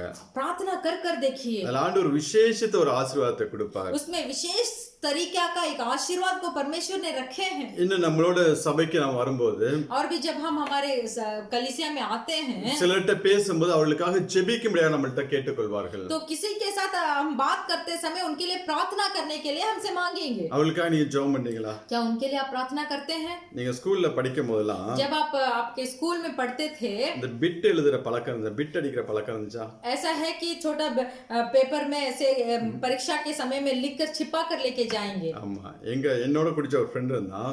मेरे साथ एक दोस्त था, அவன் கையில ஸ்கேல் இப்படி வச்சிருப்பாரு.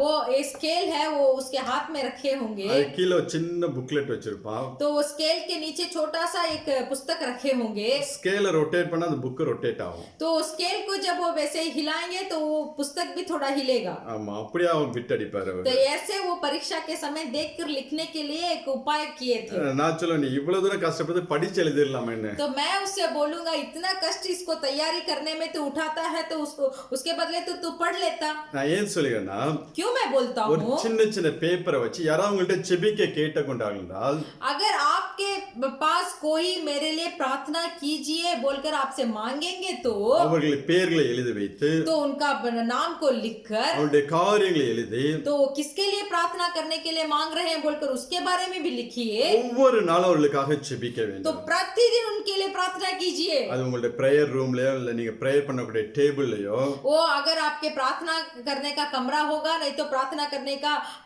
मेज होगा, उसके ऊपर அந்த பேப்பரை வைத்து நீங்கள் ஒவ்வொரு நாளும் ஜெபிக்க तो வேண்டும். वो कागज को लिखे हुए कागज को रख कर आप रोज प्रार्थना कीजिए। என்னைக்கு அந்த மனுஷன் அந்த ஆசீர்வாதத்தை பெற்றுக்கொள்கிறானோ, जब वो मनुष्य वो क्यों प्रार्थना करने के लिए मुझसे बोला था बोलकर वो उसका आशीर्वाद को जब वो प्राप्त करेगा, அதுவரை நாம் ஜெபிக்க வேண்டும். वो तब तक हमें प्रार्थना करना அதன் பிறகு चाहिए। அந்த பேப்பரை தூக்கி போட்டு उसके விடலாம். बाद वो लिखा हुआ कागज को आप फेंक दीजिए। ஏன் நான் அப்படிப்பட்ட அனுபவம் எனக்கு இருக்கிறது. वो मेरा अनुभव है उसमें। அநேக பிள்ளைகள் ஜெபிக்க முடியாத நேரத்தில் கேட்டுக்கொள்வார்கள். बहुत सारे लोग प्रार्थना करने के लिए मुझसे मांगेंगे, ஒரு பேப்பர்ல எழுதி வச்சு ஒரு கிளிப் போட்டு வச்சிருப்பேன். तो मैं पेपर में एक कागज में लिख कर उसको इकट्ठा करता रहता हूँ। அவளுக்காக சில காலங்கள் ஜெபிப்போம். तो थोड़ा बहुत दिन उनके लिए हम प्रार्थना करते हैं। சில காரியங்கள் மிக நீண்ட நாள் இருந்தா ஒரு 2 நாளைக்கு ஒரு தடவை ஜெபிப்போம். तो वो प्रार्थना जो काम होने के लिए थोड़ा बहुत समय लेगा तो 2 दिन में एक बार उसके लिए प्रार्थना करते हैं। அப்படி ஜெபிக்கும் போது वैसे प्रार्थना करते समय தேவனோட வாழ்க்கையில ஆசீர்வாதத்தை கொண்டு அநேக சாட்சிகளை நான் கேட்டிருக்கிறேன். वैसे प्रार्थना करते समय जिन लोगों के लिए मैंने प्रार्थना किया था उनके जीवन में परमेश्वर बहुत बड़ा आशीर्वाद आशीर्वाद को लेके आया बोलकर गवाही को मैंने सुना हूँ। நம்முடைய அல்கோல் தமிழ் சர்ச்சுக்கு हमारा अल्खोर तमिल चर्च जो है, ஒரு சகோதரன் வந்து கொண்டிருந்தார். एक भाई आते थे। அவர் கணவனும் மனைவியும் பிரிந்து 7-8 வருஷங்கள் ஆகிவிட்டது. वो पति और पत्नी बिखर गए थे, डिवोर्स तलाक हो गया था, 7-8 वर्ष हो गया था। டைவர்ஸ் ஆகல, ஆனா பிரிந்து வாழ்ந்து கொண்டிருந்தார். सॉरी, उनका तलाक नहीं हुआ था, फिर भी अलग अलग जी रहे थे। 7-8 வருஷங்கள் ஆகிவிட்டது. 7-8 वर्ष हो गया था। இந்து குடும்பத்தில் பிறந்த மனுஷன். वो लोग हिंदू परिवार में जन्म हुए थे। நாங்கள் ரட்சிப்புக்குள்ளே வழி நடத்தினோம். हमने उनको उद्धार में अगुवाई किया। ஒவ்வொரு ஜெபத்துல அந்த மனிதனுக்காக நாங்கள் ஜெபிப்பது உண்டு. हमारा प्रतिदिन के प्रार्थना में हम उनके लिए प्रार्थना करते थे। என்னுடைய தனிப்பட்ட ஜெபத்துல நான் வைத்து ஜெபிப்பது உண்டு. मेरे अकेले प्रार्थना में जो करता हूँ उसमें भी मैंने उनके लिए प्रार्थना किया। பிறகு அந்த மனிதன் தோஹா சர்ச்சுக்கு ட்ரான்ஸ்ஃபர் ஆகி போய்விட்டார். फिर वो भाई जो है वो दोहा के चर्च है उसमें आ गए। அப்போ இந்த கொரோனா ஸ்டார்ட் ஆனதுல இருந்து நமக்கு எல்லாத்தையும் விட்டாச்சு. तो जब ये कोरोना शुरू हुआ तब सब हम लोग छोड़ दिए। ஏன்னா நம்முடைய மெயின் பிரேயரே கொரோனா காரியங்களை குறித்து நாம் அதிகமாக ஜெபிக்கிறதுனால பாக்கி காரியங்களும் ஜெபிக்காம நானும் மறந்து போய்விட்டேன். क्योंकि हमारा प्रथम काम था इस कोरोना महामारी के लिए हमें प्रार्थना करना था, इसलिए मैं भी भूल गया था उनके लिए प्रार्थना करने के लिए। நேற்று அந்த சகோதரனை குறித்து வேறொரு சகோதரன்ட்ட பேசிக் கொண்டிருந்தோம். कल मैं उस भाई के बारे में और एक भाई के साथ मैं बात कर रहा था। அந்த சகோதரன்ட்ட பேசிட்டு திருப்பி அந்த சகோதரனுக்கு நான் ஃபோன் பண்ணி விசாரிச்சேன் காரியங்கள் எப்படி இருக்குன்னு என்று. तो इसीलिए मैंने फिर वो जो भाई जो थे, जो पति और पत्नी अलग थे, वो भाई के साथ मैंने फोन पे उनका बात हुआ। அந்த சகோதரன் சொன்னா, वो भाई बोला 2 வாரத்துக்கு முன்னாடி என் மனைவி எனக்கு ஃபோன் பண்ணி 2 हफ्ते के पहले मेरे पत्नी मुझे फोन पर बात की। நமக்கு இருக்கிற மகளின் நிமித்தம் நான் மீண்டும் சேர்ந்து வாழ வேண்டும், அதை குறித்து நான் பேச விரும்புகிறேன், நீ பேச தயாரா தான் எனக்கு ஃபோன் பண்ணு என்று சொல்லி ஃபோன் பண்ணி சொன்னாங்களாம். तो पत्नी ने मुझसे वो पति से फोन किया कि हमारा एक बेटी है, वो बेटी के निमित्त हम दोनों एक साथ मिलकर जीना चाहिए, इसके बारे में मुझे बात करना है, अगर तुम भी इसके लिए तैयार हो तो मुझसे फिर बात करो। 8 வருஷம் பிரிந்திருந்தார்கள். 8 साल दोनों अलग थे। ஒருத்தரை ஒருத்தர் பார்க்கவில்லை. एक को नहीं देखे இந்த थे। சகோதரன் ஃபோன் பண்ணும்போது அந்த சகோதரி போனே எடுக்க மாட்டார்கள். जब ये पति पत्नी को फोन करता था तो पत्नी फोन ही नहीं उठाती थी। நம்ம अनेक நாட்கள் சபையாக சேர்ந்து ஜெபித்தோம். इसीलिए इन दोनों के लिए हम कलीसिया मिलकर हमने प्रार्थना किया। अनेक பிள்ளைகள் அந்த சகோதரனுக்காக ஜெபித்தார்கள். बहुत सारे लोग उनके लिए प्रार्थना किए। அவன் சொன்னா 2 வாரத்துக்கு முன்னாடி என் மனைவி எனக்கு ஃபோன் பண்ணி இப்படியாக சொன்னார்கள் என்று. तो 2 हफ्ते पहले मेरे पत्नी ने फोन कर मुझसे ऐसे बात किया कर बोला। நேத்து ஆபீஸ்ல உட்கார்ந்து கேட்கும்போது என்ன அறியாமலே கண்ணில தண்ணி வர ஆரம்பிச்சிச்சு. जब मैं कल ऑफिस में था तब ये बात को मैंने कान में सुना तो मुझे ही पता नहीं मेरे आंखों में आंसू बह गए। ஒருவேளை நம்ம மறந்தா கூட தேவன் மறக்கவே மாட்டார். ऐसा है कि हम भूल जाएंगे जो प्रार्थना के बारे में, फिर भी परमेश्वर नहीं भूलते। அதான் ஜெபத்தின் மேன்மை. तो यही है प्रार्थना का सामर्थ। அதுக்கு தான் ஜெபம் பண்ணுங்கள் என்று சொல்லி உங்களை நாங்கள் மோட்டிவேட் பண்ணுவது. इसीलिए हम आपको उकसाते हैं कि प्रार्थना कीजिए। நீ ஜெபம் பண்ணி நீ மறந்து போனா கூட தேவன் ஒரு நாள் மறக்க மாட்டார். जब आप प्रार्थना कर उसको आप भूल जाएंगे भी तो परमेश्वर कभी भी नहीं भूलेंगे। இயேசு யோசிச்சு பாருங்க, 8 வருஷத்துக்கு அப்புறம் அந்த மனைவி அவளே ஃபோன் பண்ணி இந்த சகோதரன்ட்ட பேசுகிறாள். तो सोच कर देखिए 8 साल के बाद वो पत्नी खुद अपने पति से बात करती है। ஒருவேளை உங்களுடைய வாழ்க்கை இப்படியாப்பட்ட சூழ்நிலை வேற ஒரு பிரச்சனை நீங்க இருந்தீர்கள் என்றால், अगर आपके जीवन में भी इस तरीका नहीं तो अलग तरीके के परेशानी में भी होंगे तो நீங்க தொடர்ந்து ஜெபம் பண்ணுங்க. तो लगातार प्रार्थना कीजिए। ஆண்டவர் கண்டிப்பா உங்களை ஆசீர்வதிப்பார். परमेश्वर जरूर आपको आशीष करेंगे। அதான் ஜெபத்தின் மேன்மை. तो यही है प्रार्थना का सामर्थ। இப்ப நாம் ஜெபிக்கும் போது என்னென்ன காரியங்கள் நடக்கிறது என்று சொல்லி ஒரு 2-3 காரியங்கள் நாம் பார்ப்போம். तो प्रार्थना करते समय क्या क्या संभव होगा बोलकर 2-3 कार्य के बारे में हम देखेंगे। ஆண்டவரே இயேசு கிறிஸ்து சொல்லுவார் மத்தேயு 6ஆம் அதிகாரம் परमेश्वर यीशु मसीह बताते हैं मत्ती सुसमाचार के पुस्तक में 7வது வசனத்தை வாசிக்கலாம்.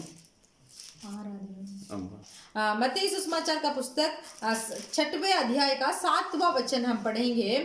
प्रार्थना करते समय अन्य जातियों के सामने बक ना करो, क्योंकि वे समझते हैं कि उनके बहुत बोलने से उनकी सुनी जाएगी। 8வது வசனம். इसीलिए तुम उनके समान ना बनो, क्योंकि तुम्हारा पिता तुम्हारे मांगने से पहले ही जानता है कि तुम्हारी क्या क्या आवश्यकताएं हैं। ஹalleluya. हालेलुया। ஆண்டவரே இயேசு கிறிஸ்து சொல்கிறார், यहाँ परमेश्वर यीशु मसीह बताते हैं நீங்கள் வேண்டிக் கொள்ள தொடங்கும் முன்னமே तुम्हारे मांगने से पहले ही உங்களுக்கு இன்னது தேவை என்று அவர் அறிந்திருக்கிறார். तो तुम्हारा आवश्यकता ये है बोलकर परमेश्वर को जानकारी है. உனக்கு ஒரு தேவை வந்ததுக்கு அப்புறம் அதை குறித்து ஜெபிக்க நீ ஆரம்பிப்பதற்கு முன்பதாகவே आपको एक आवश्यकता होती है, उस आवश्यकता के लिए आप प्रार्थना करने से पहले ही அது உனக்கு இன்னது தேவை என்று தேவன் அறிந்திருக்கிறார். तो परमेश्वर को मालूम है कि आपको क्या चाहिए. இப்ப இந்த எஸ்தர் சம்பவத்துல அந்த எஸ்தர் புத்தகத்துல நாம் வாசித்தோம் என்றால்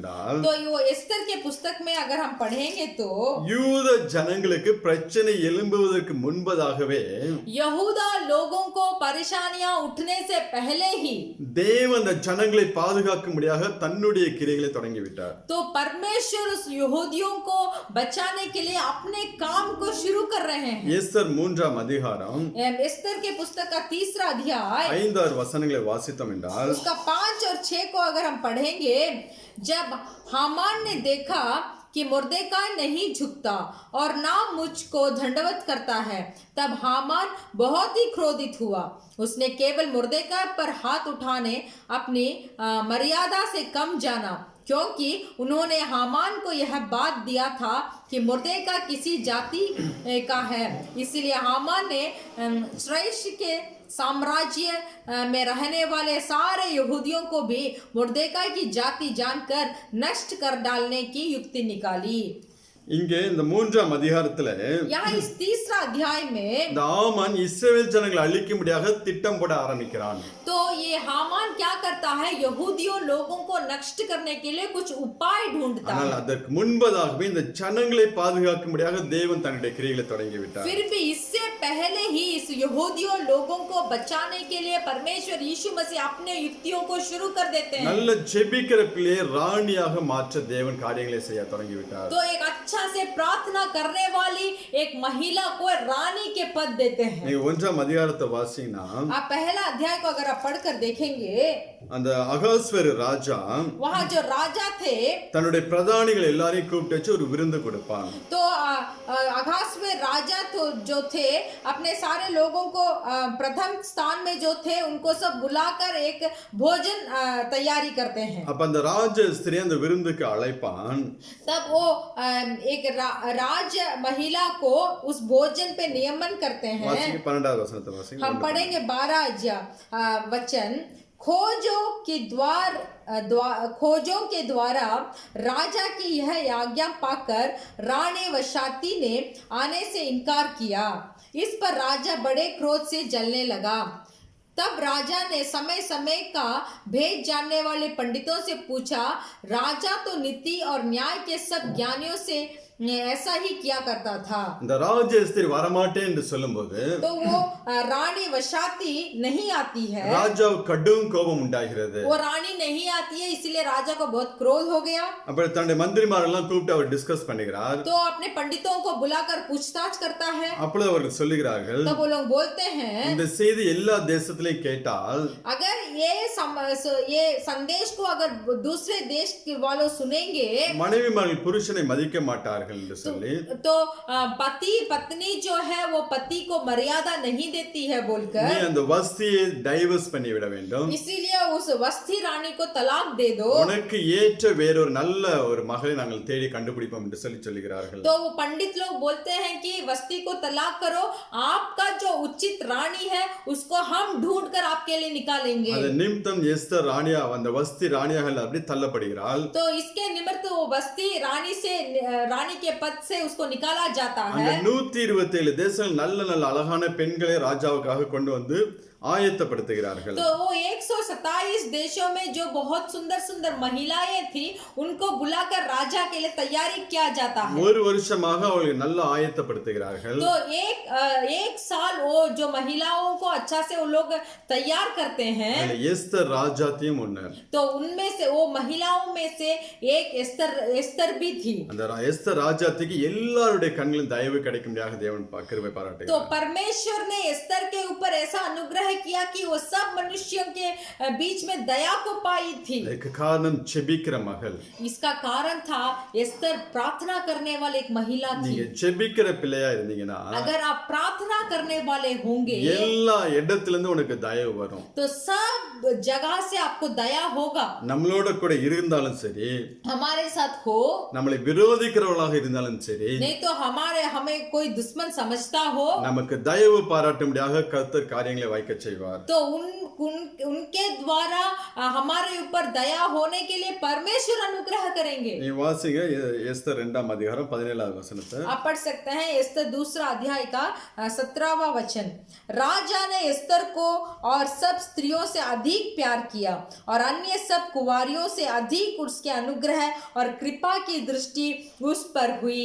इस कारण उसने उसके सिर पर राज मुकुट रखा और उसको बस्ती के स्थान पर पटरानी बनाया। ஹalleluya. हालेलुया। சத்துரு ஜனங்களை அழிக்க எழும்புவதற்கு முன்பதாகவே शैतान लोगों को नष्ट करने से पहले ही தேவன் ஜனங்களை பாதுகாக்கும்படியாக எஸ்தரை அங்கே கொண்டு வந்து விட்டார். परमेश्वर उस यहूदियों लोगों को बचाने के लिए एस्तर को वहां लेके आए। அடுத்தது மொர்தெகாயும் தேவன் அந்த இடத்துல கொண்டு வந்து வைக்கிறார். फिर मुर्देगाय को भी परमेश्वर उस जगह पे लेके आकर रखते हैं। நீங்க அதே 2ஆம் அதிகாரம் 21 23 வரை உள்ள வசனங்கள் வாசிக்கலாம். वही 2 अध्याय का 21 से लेकर 23 तक अगर आप पढ़ेंगे, उन्हीं दिनों में जब मुर्देगा राजा के राजभवन के फाटक में बैठा करता था, तब राजा के खोजे जो द्वारपाल भी थे, उनमें से बिगथाना और तरेस नामक 2 जनों ने राजा सृष्यों से रूठकर उस पर हाथ चलाने की युक्ति की।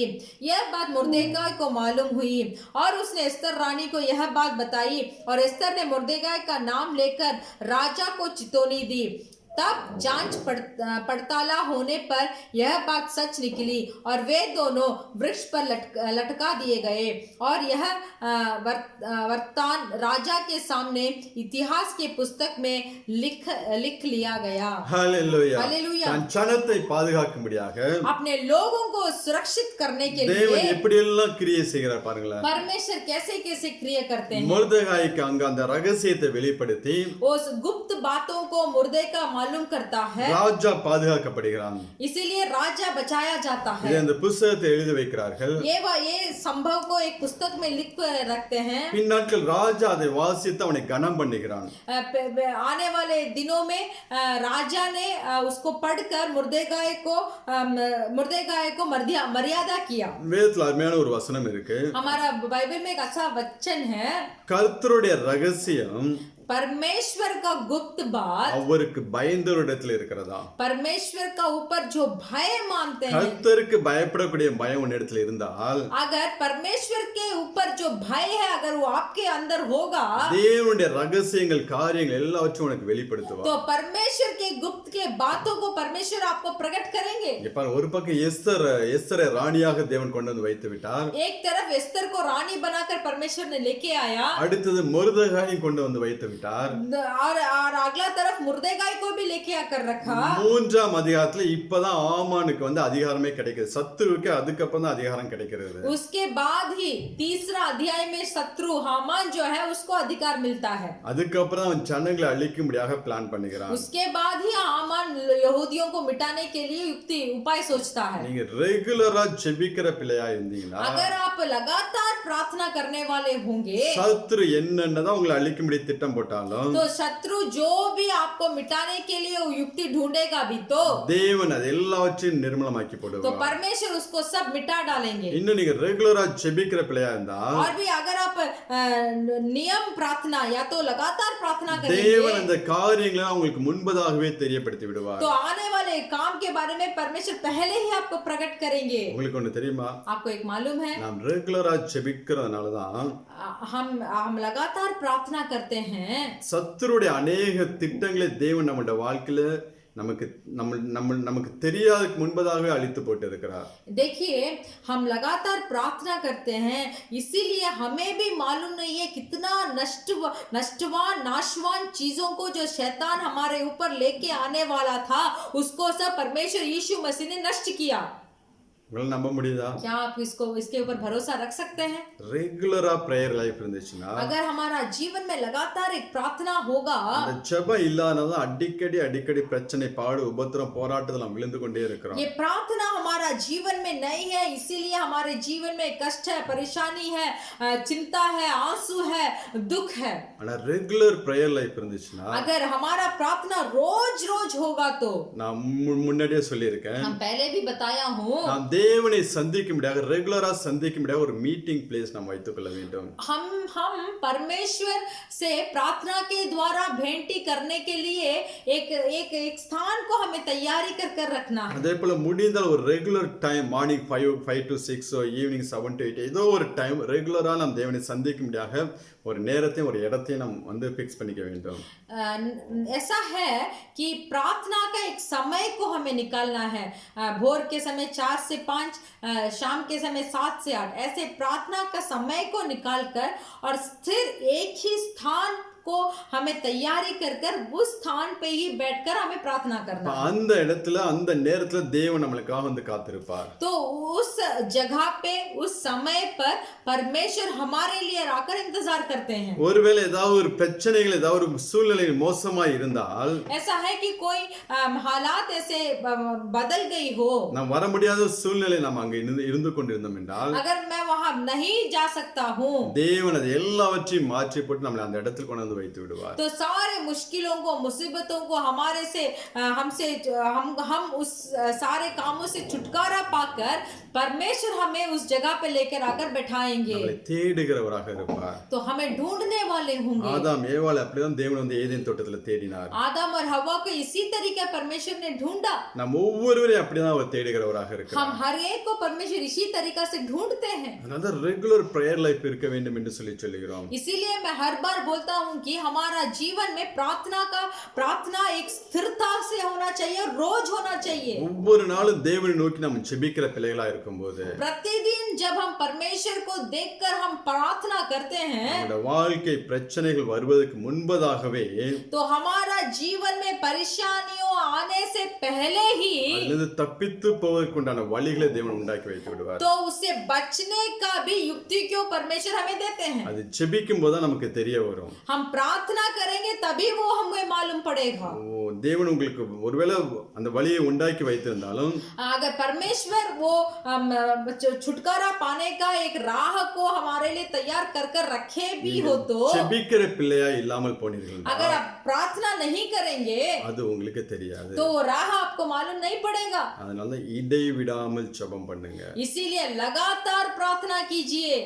என்ன சூழ்நிலைகள், நம் ஜீவனே போகக்கூடிய சூழ்நிலை வந்தால் முழங்கால் படியிட்டு ஜெபம் பண்ணுங்க. हमारा जीवन हमसे निकल जाए भी, ऐसा हालत आएगा भी, तो उस समय घुटने टेक कर प्रार्थना कीजिए। தேவன் எல்லா சூழ்நிலையும் மாற்றி போடுவார். परमेश्वर सब हालत को बदल डालेंगे। அந்த ஜெபத்தின் மேன்மை, ये प्रार्थना का बल जो है, நம்முடைய தேவை இன்னதென்று அறிந்து முன்பதாகவே தேவன் அந்த கிரியைகளை செய்கிறவராக இருக்கிறார். तो हमारा आवश्यकता पहले ही परमेश्वर को जानकारी है और पहले ही उसका काम शुरू कर चुके हैं। இன்னொரு ஜெபத்தோட மேன்மை என்ன செய்யும் என்றால், और भी प्रार्थना का सामर्थ्य क्या करेगा, எது தடை கல்லாக இருக்கிறதோ जो कोई हमारे लिए एक पत्थर जैसा रुकावट बना है, அதையே படிக்கல்லாக தேவன் மாற்றுவார். तो वही पत्थर को हमारे लिए एक सीढ़ी बनवाएंगे। இதனால என்னால முன்னேற முடியவில்லை என்று நீங்க சொல்லிக் கொண்டிருந்தீர்கள். अगर आप सोच रहे हैं ये पत्थर मेरे सामने है, ये मेरे सामने है, इसीलिए मैं आगे नहीं बढ़ पा रहा हूँ, அதன் மேல நீங்க கால் வைத்து முன்னேறி போகும்படியாக தேவன் तो செய்வார். परमेश्वर ऐसे क्रिया करेंगे कि वो पत्थर के ऊपर पैर रखकर आप उसके ऊपर से आगे बढ़ेंगे। இந்த எஸ்தர் 4ஆம் அதிகாரத்துல 11ஆம் வசனத்தை வாசிக்கலாம்.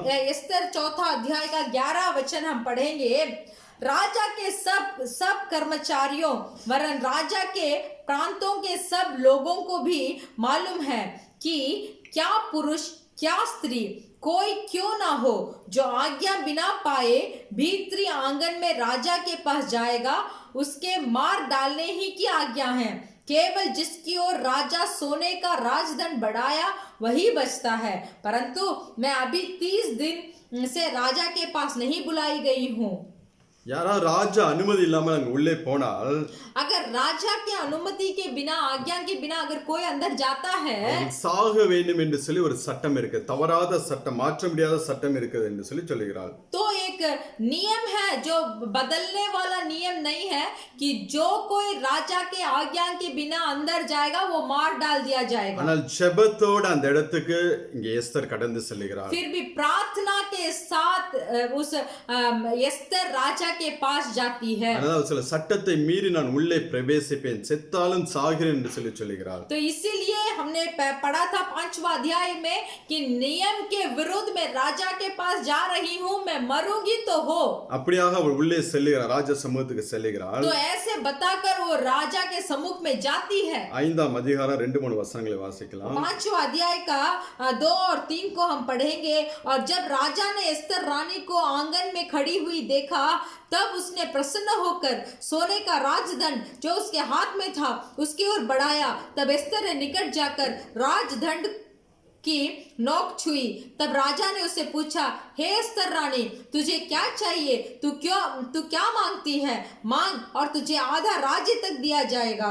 ஹல்லேலூயா. हालेलुया। ஜெபத்துடைய மேன்மையை பார்த்தீங்களா? ये प्रार्थना का सामर्थ्य को देखिए। தன் ஜீவனை கையில பிடித்து கொண்டு போகிறாள். अपना जीवन को हाथ में पकड़ी हुई राजा के पास जाती है। ஒருவேளை மரிக்கக்கூடிய சூழ்நிலை அங்கே காணப்படலாம். ऐसा होगा कि वो मरने का हालत भी वहां आएगा। ஆனால் ஜெபிக்கிற பிள்ளைக்கு फिर भी जो लोग वहां प्रार्थना करते हैं, ராஜா சிலை ராஜ்யத்துல பாதி கேட்டா உனக்கு தருவேங்கிறாரு. इसीलिए एस्तर एक प्रार्थना करने वाली एक महिला थी, इसीलिए राजा ने उसे पूछा, मांग तो आधा राज्य भी मैं तेरे लिए दूंगा। ஹல்லேலூயா. हालेलुया। அதுதான் ஜெபத்தின் மேன்மை. यही है प्रार्थना का सामर्थ। அதனாலதான் ஜெபித்து பார் என்று சொல்லுகிறோம். इसीलिए हम बोलते हैं कि प्रार्थना कर देखिए। அப்போஸ்தலன் பவுல் சொல்றார், நான் ஜெபத்துல போராடுகிறவர்கள நீங்களும் என்னோட போராடுங்கள் என்று சொல்லுகிறார்.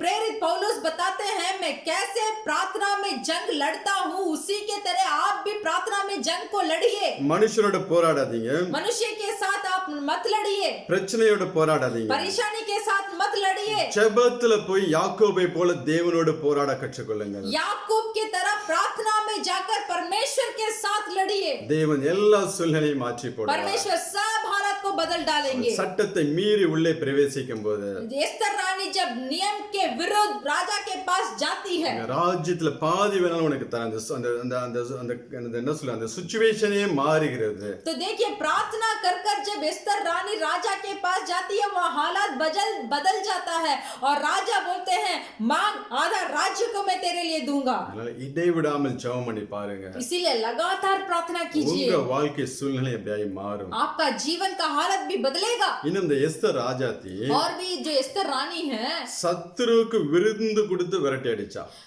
जो उसके विरुद्ध उठे हुए शत्रु को भोजन में निमंत्रित कर कर उसको भगाती है। நல்ல எஸ்தருக்கு தெரியும், एस्तर को अच्छा से मालूम था, ஆமான் தன் ஜனத்தை அழிக்க அவன் பிளான் பண்ணி விட்டான். हामान एक उपाय ढूंढ चुका है कि यहूदियों को नष्ट करने के लिए, அதுக்குண்டான எல்லா காரியங்களையும் செய்து முடித்து விட்டான். तो नष्ट करने के लिए सब काम वो कर चुका था। எஸ்தர் ராஜாத்தி फिर भी एस्तर रानी, அவனையும் ராஜாவையும் விருந்துக்கு கூப்பிடுகிறார். तो एस्तर रानी क्या की, राजा और हामान दोनों को भोजन में निमंत्रित की। நீங்களா நானா இந்த வீட்டுக்குள்ள விடுவோமா? हम और आप रहेंगे तो हमारे विरोधी को घर के अंदर छोड़ेंगे? நம்மள அழிக்க முடியாத ஒருத்தன் எழும்பி இருக்கான். हमें नष्ट करने के लिए एक लोग उठा है, அழிக்கிறதுக்கு உண்டான எல்லா காரியங்களையும் ரெடி பண்ணி வச்சிருக்கான். हमें नष्ट करने के लिए सारे काम वो खत्म किया। அவன் வீட்டுக்குள்ள வந்தாலே நம்ம விட மாட்டோம். वो घर के अंदर आएगा भी तो उसको हम नहीं छोड़ेंगे। செபிக்கிற பிள்ளை பாருங்க, फिर भी प्रार्थना करने वाली महिला को देखिए, வீட்டுக்குள்ள அழைத்து கொண்டு வந்து விருந்து கொடுக்கிறார். घर के अंदर उसको निमंत्रण कर कर उसको भोजन दिया। அவன் ரொம்ப கூலா இருக்கா. एस्तर रानी जो थी वो बहुत शांत थी, ஒரு டென்ஷன் இல்ல, उसके अंदर कुछ टेंशन ஒரு नहीं था, பயமும் கிடையாது. डर नहीं था। அதான் ஜெபத்துடைய மேன்மை. तो यही है प्रार्थना का सामर्थ। நம்ம எப்பொழுதும் பயத்தை வந்து நம்ம வெளியில காமிக்கவே கூடாது. हर कभी भी हमारे अंदर जो डर है उसको हमें प्रकट नहीं करना चाहिए। நல்ல ஜெபிக்கிற பிள்ளைகளுக்கு பயமே வராது. अच्छा से प्रार्थना करने वाले लोगों को भय ही नहीं आएगा। அதான் எஸ்தர் ராஜாத்துடைய ஜெபம், மொர்தெகாயோட ஜெபம், इसीलिए एस्तर रानी का प्रार्थना और मुर्देकाई का प्रार्थना, சத்துருக்கு விருந்து கொடுத்து அவனை அழித்து போடுகிறார். वो शत्रु को भोजन देकर वो शत्रु को नष्ट करते हैं। முதல் நாள் விருந்துக்கு வராங்க, पहले दिन भोजन पे आते हैं, அடுத்த நாள் விருந்துக்கு கூப்பிடுகிறார். दूसरा दिन भी भोजन के लिए निमंत्रण करते हैं। அதுக்கப்புறம் ராஜாவுடைய காரியங்களை சொல்லி அவனை அழித்து போடுகிறார். फिर उसके बाद राजा हामान के बारे में राजा का बताकर हामान के काम को खत्म करते हैं। நம்ம தேவ பிள்ளைகளாகிய நாமும் इसीलिए परमेश्वर के लोग जो हम हैं, சத்துருக்கு விருந்து கொடுத்து அவனை அழிக்கணும்.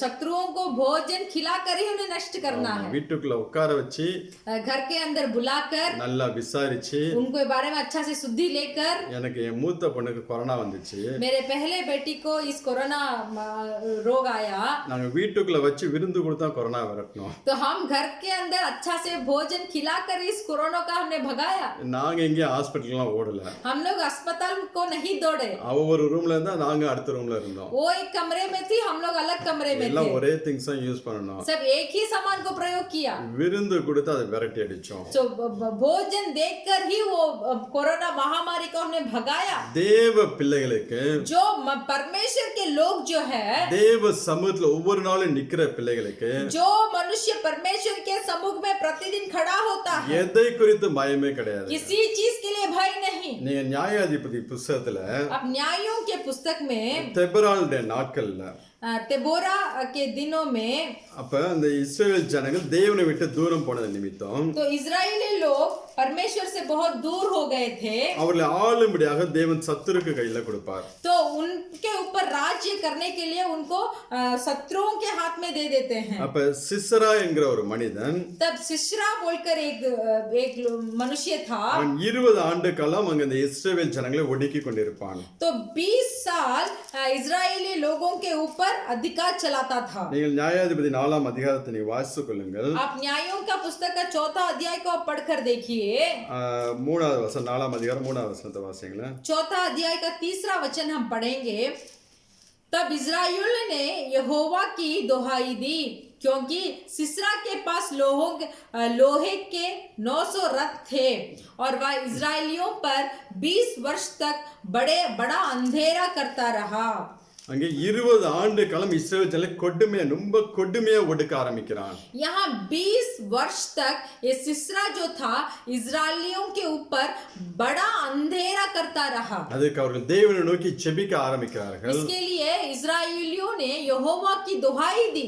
அப்ப அங்க ஒரு யுத்தம் ஆரம்பிக்கிறது. तो वहाँ एक युद्ध शुरू होता है. நீங்கள் 5ஆம் அதிகாரம், நியாயாதிபதி 5ஆம் அதிகாரம் अब न्यायों का पुस्तक का 5वां अध्याय 20வது வசனத்தை வாசிக்கலாம். 20वां वचन को हम पढ़ेंगे.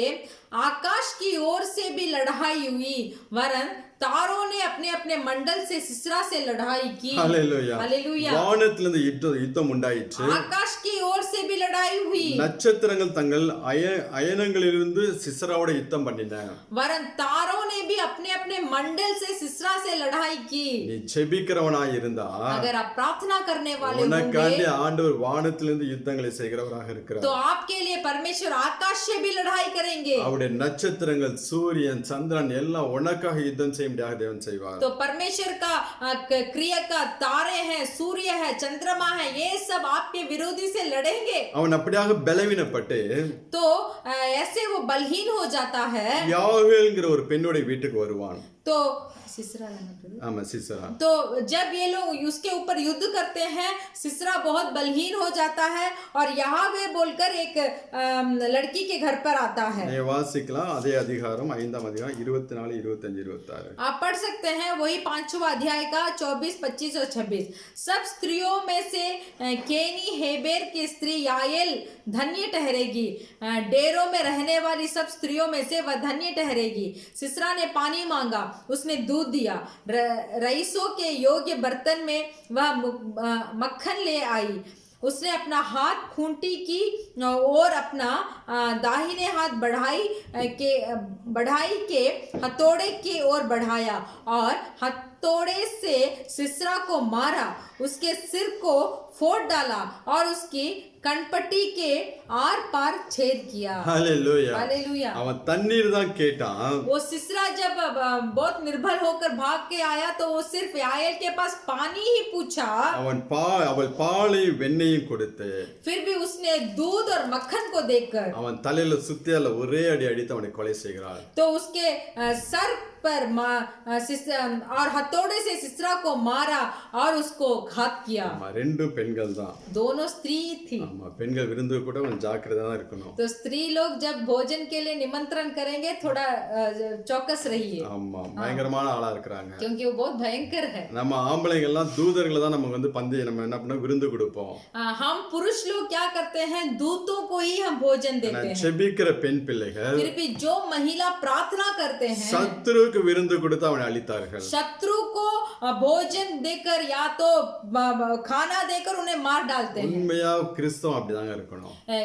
सच्चाई ईसाई ऐसे ही रहना चाहिए. சத்துருவை பக்கத்துல வச்சு அவனை அழிச்சு போடணும். शत्रु को पास बैठाकर उसका नाश करना चाहिए. அவன்தான் தேவ மனிதன். तो वही है एक ईसाई लोग. ஒரு நாளும் பயப்படவே கூடாது. एक दिन भी भय मत कीजिए. தேவன் நம்மளோட கூட இருக்கிறார். परमेश्वर हमारे साथ है. நாம் ஜெபிக்கும் போது நமக்கு முன்பதாகவே அவர் கிரியைகளை தொடங்க ஆரம்பிச்சார். जब हम प्रार्थना करते हैं तो हमारे मांगने से पहले ही वो काम को शुरू कर देते हैं. சும்மா யாராவது மந்திரம் பில்லி சுனியை செஞ்சுட்டாங்க வீட்டுக்குள்ள வந்துருச்சு போயிச்சுலாம் அழுதுட்டு இருக்க கூடாது. तो आप ऐसे मत सोचिए कि मेरे ऊपर कोई तो जादू का चीज कर दिया, तो काला काम जो करते हैं वो सब कर दिए हैं, ऐसे सोचकर आप रोइए मत. நீ இருக்கிற இடத்துல முழங்கால் படிட்டீனா जहाँ आप रहते हैं जब वहाँ आप घुटने टेकेंगे तो அந்த சத்துரு அங்கேயே அழிந்து போவான். तो शत्रु वहीं नष्ट होगा. அதுதான் ஜெபத்தோட மேன்மை. यही है प्रार्थना का सामर्थ. அடுத்தது ஜெபம் என்ன பண்ணும், உன்னை உயர்த்த ஜெபத்தோட மேன்மை உன்னை உயர்த்த ஆரம்பிக்கும். तीसरा देखिए, प्रार्थना का सामर्थ आपको ऊंचा करेगा. உன் வாழ்க்கையில ஆசீர்வாதத்தை கொண்டு வர ஆரம்பிக்கும். आपके जीवन में आशीर्वाद को लेके आएगा. நீங்க எஸ்தர் 6ஆம் அதிகாரத்தை வாசிச்சோம்னா आप एस्तर 6वां अध्याय को अगर आप पढ़ेंगे, இந்த மொர்தெகாய் முன்பதாக ரகசியத்தை ராஜாவுக்கு சொல்லி அந்த காரியங்கள் புக்ல எழுதிருக்கு பாத்தீங்களா. आपको हमने पहले ही बताया था कि राजा को घात करने का गुप्त के बारे में मुर्देकाई ने राजा को बताकर बचाया.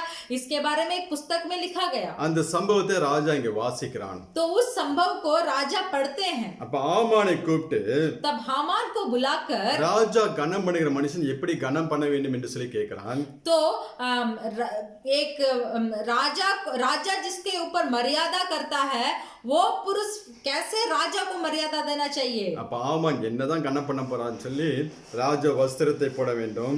तो हामान बताता है कि राज वस्त्र को पहनना चाहिए. ராஜா போற குதிரையில அவனை ஏத்த வேண்டும் என்று சொல்லி சொல்லுகிறான். तो राजा जो घोड़े पे जाता है उस घोड़े पे उसको ले जाना चाहिए. அப்படியே நீ போய் மொர்தெகாய்க்கு செய் என்று ராஜா சொல்லுகிறார். तो ऐसा है कि एक लोगों को राजा मर्यादा करना चाहिए, तो कैसा करना है पूछते हैं राजा हामान से.